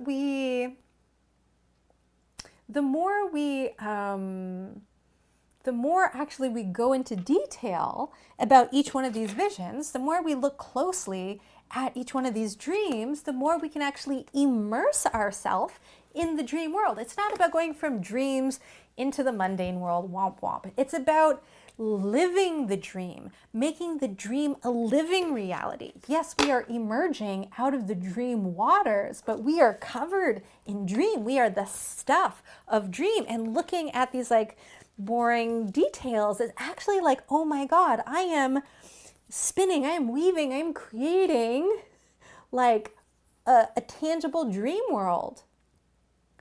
That's fun. If you think about it that way, the moon. Yeah, the moon, dreamy, magical, all this stuff really exists. So much as things exist, really exist. It really exists. It's really a thing. It reflects its light because it's a physical, tangible thing, right? The moon as an idea is awesome also. Beautiful, metaphorical, magical, inspiring as an idea. But when you actually see the thing, we feel it. When the moon passes in front of the sun, as an eclipse, we feel its presence. It's real, physical, tangible presence. And so the idea of it is only amplified by the existence of it. So why not? 10 of Wands. I love that I say eclipse and there's an eclipse. Cards have been really listening.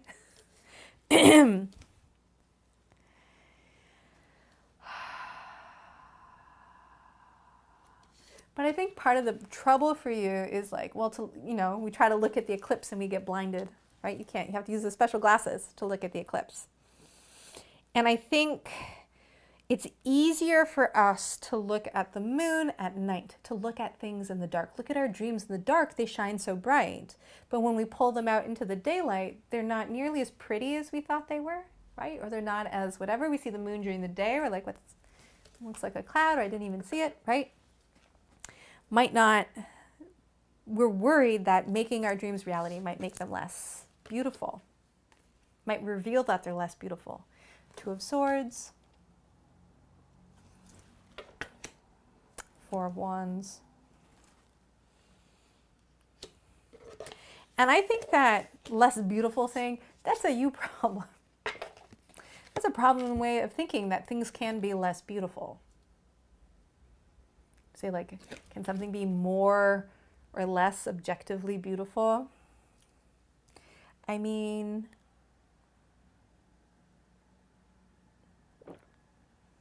why does it matter?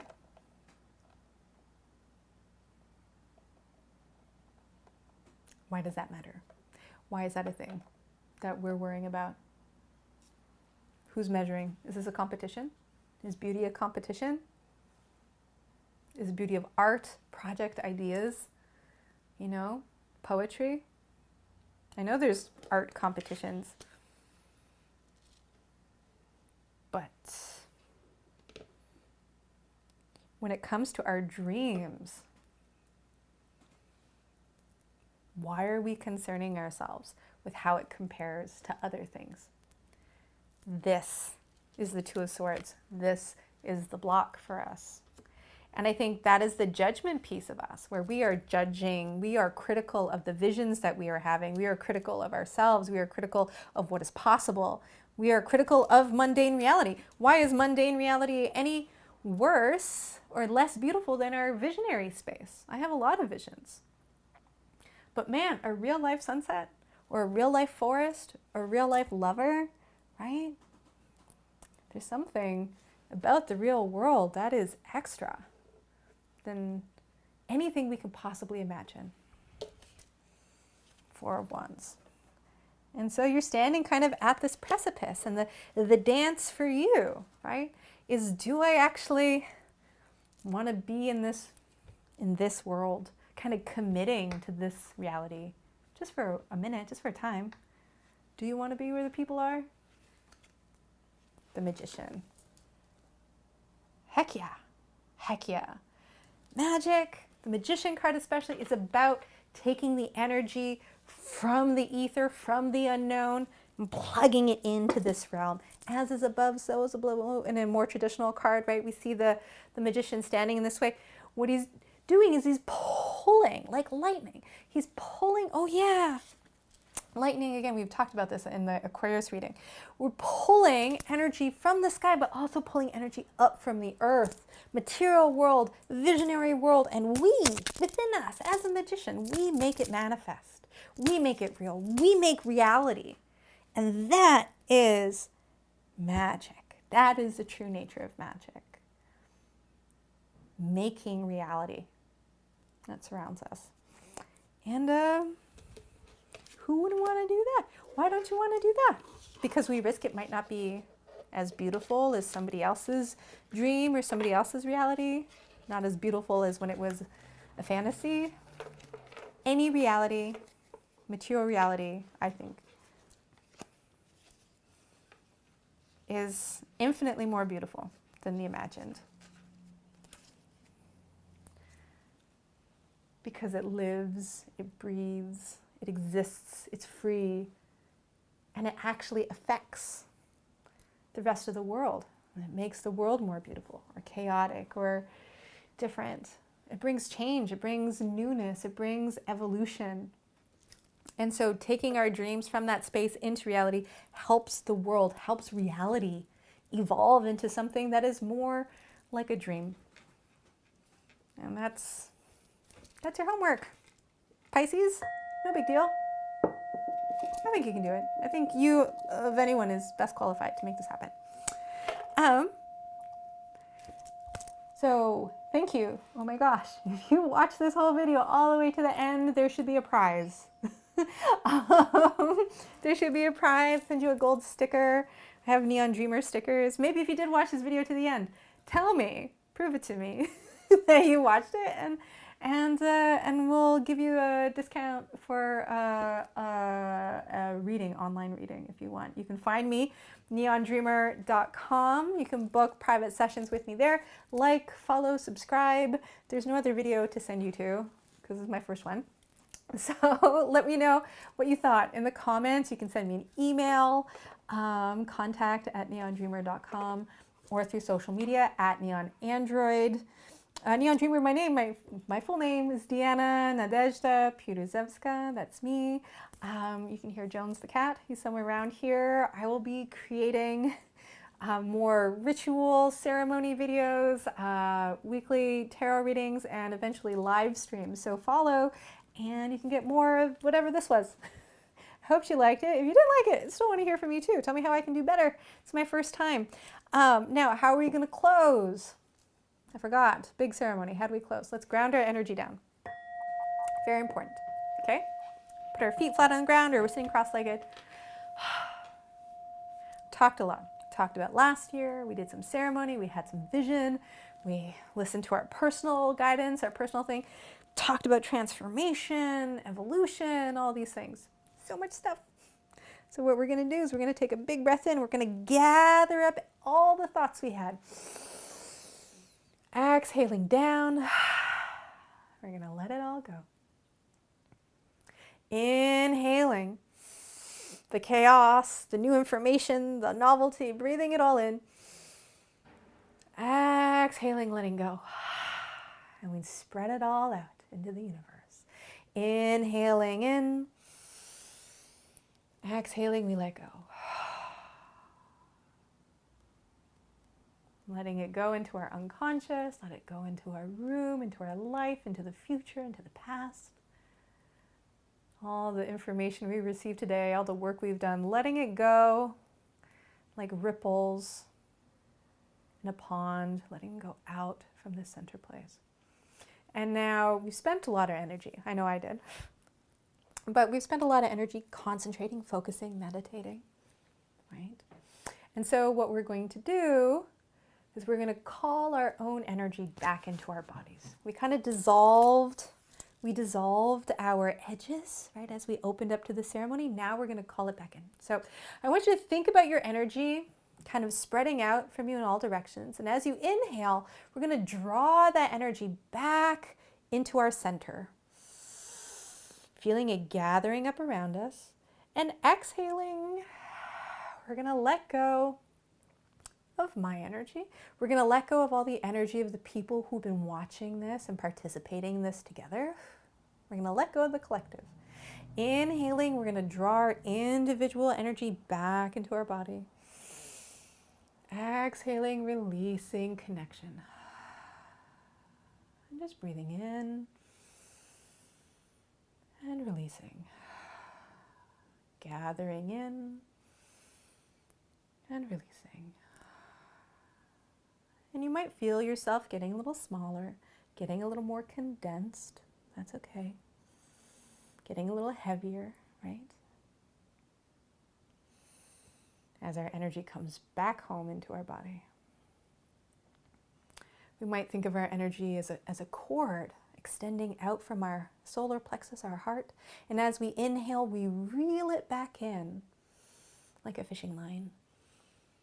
And as we exhale, we feel another cord attached to us inside. And we let that go as it spirals out, spools out back into the universe. And that's the cord of connection. With the inhale, we reel in our own energy. Exhaling, we release the energy of me and of the collective. Just continue to do that with our inhales, breathing in and grounding down as we release. Inhaling and releasing.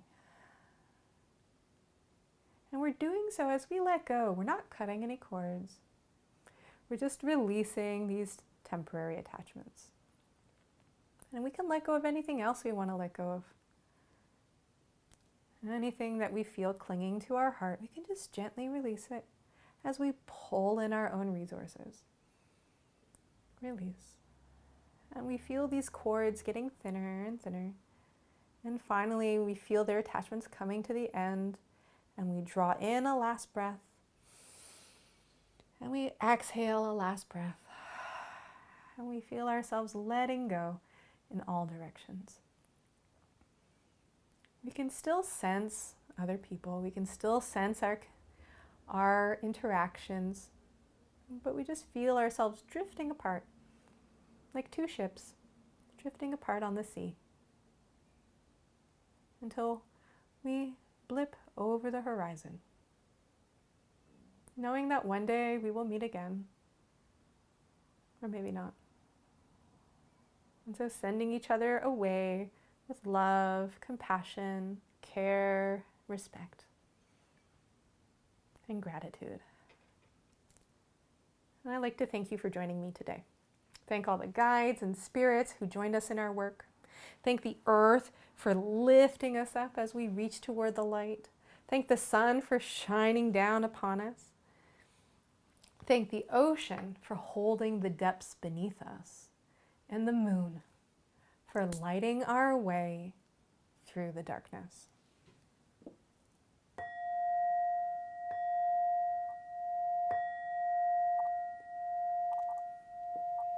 want to thank you for joining me, coming with me on this journey. I hope it's just the first of many more to come. Take care. Have a happy, safe, healthy, abundant, exciting, calm, chill New Year. And we'll see you again soon.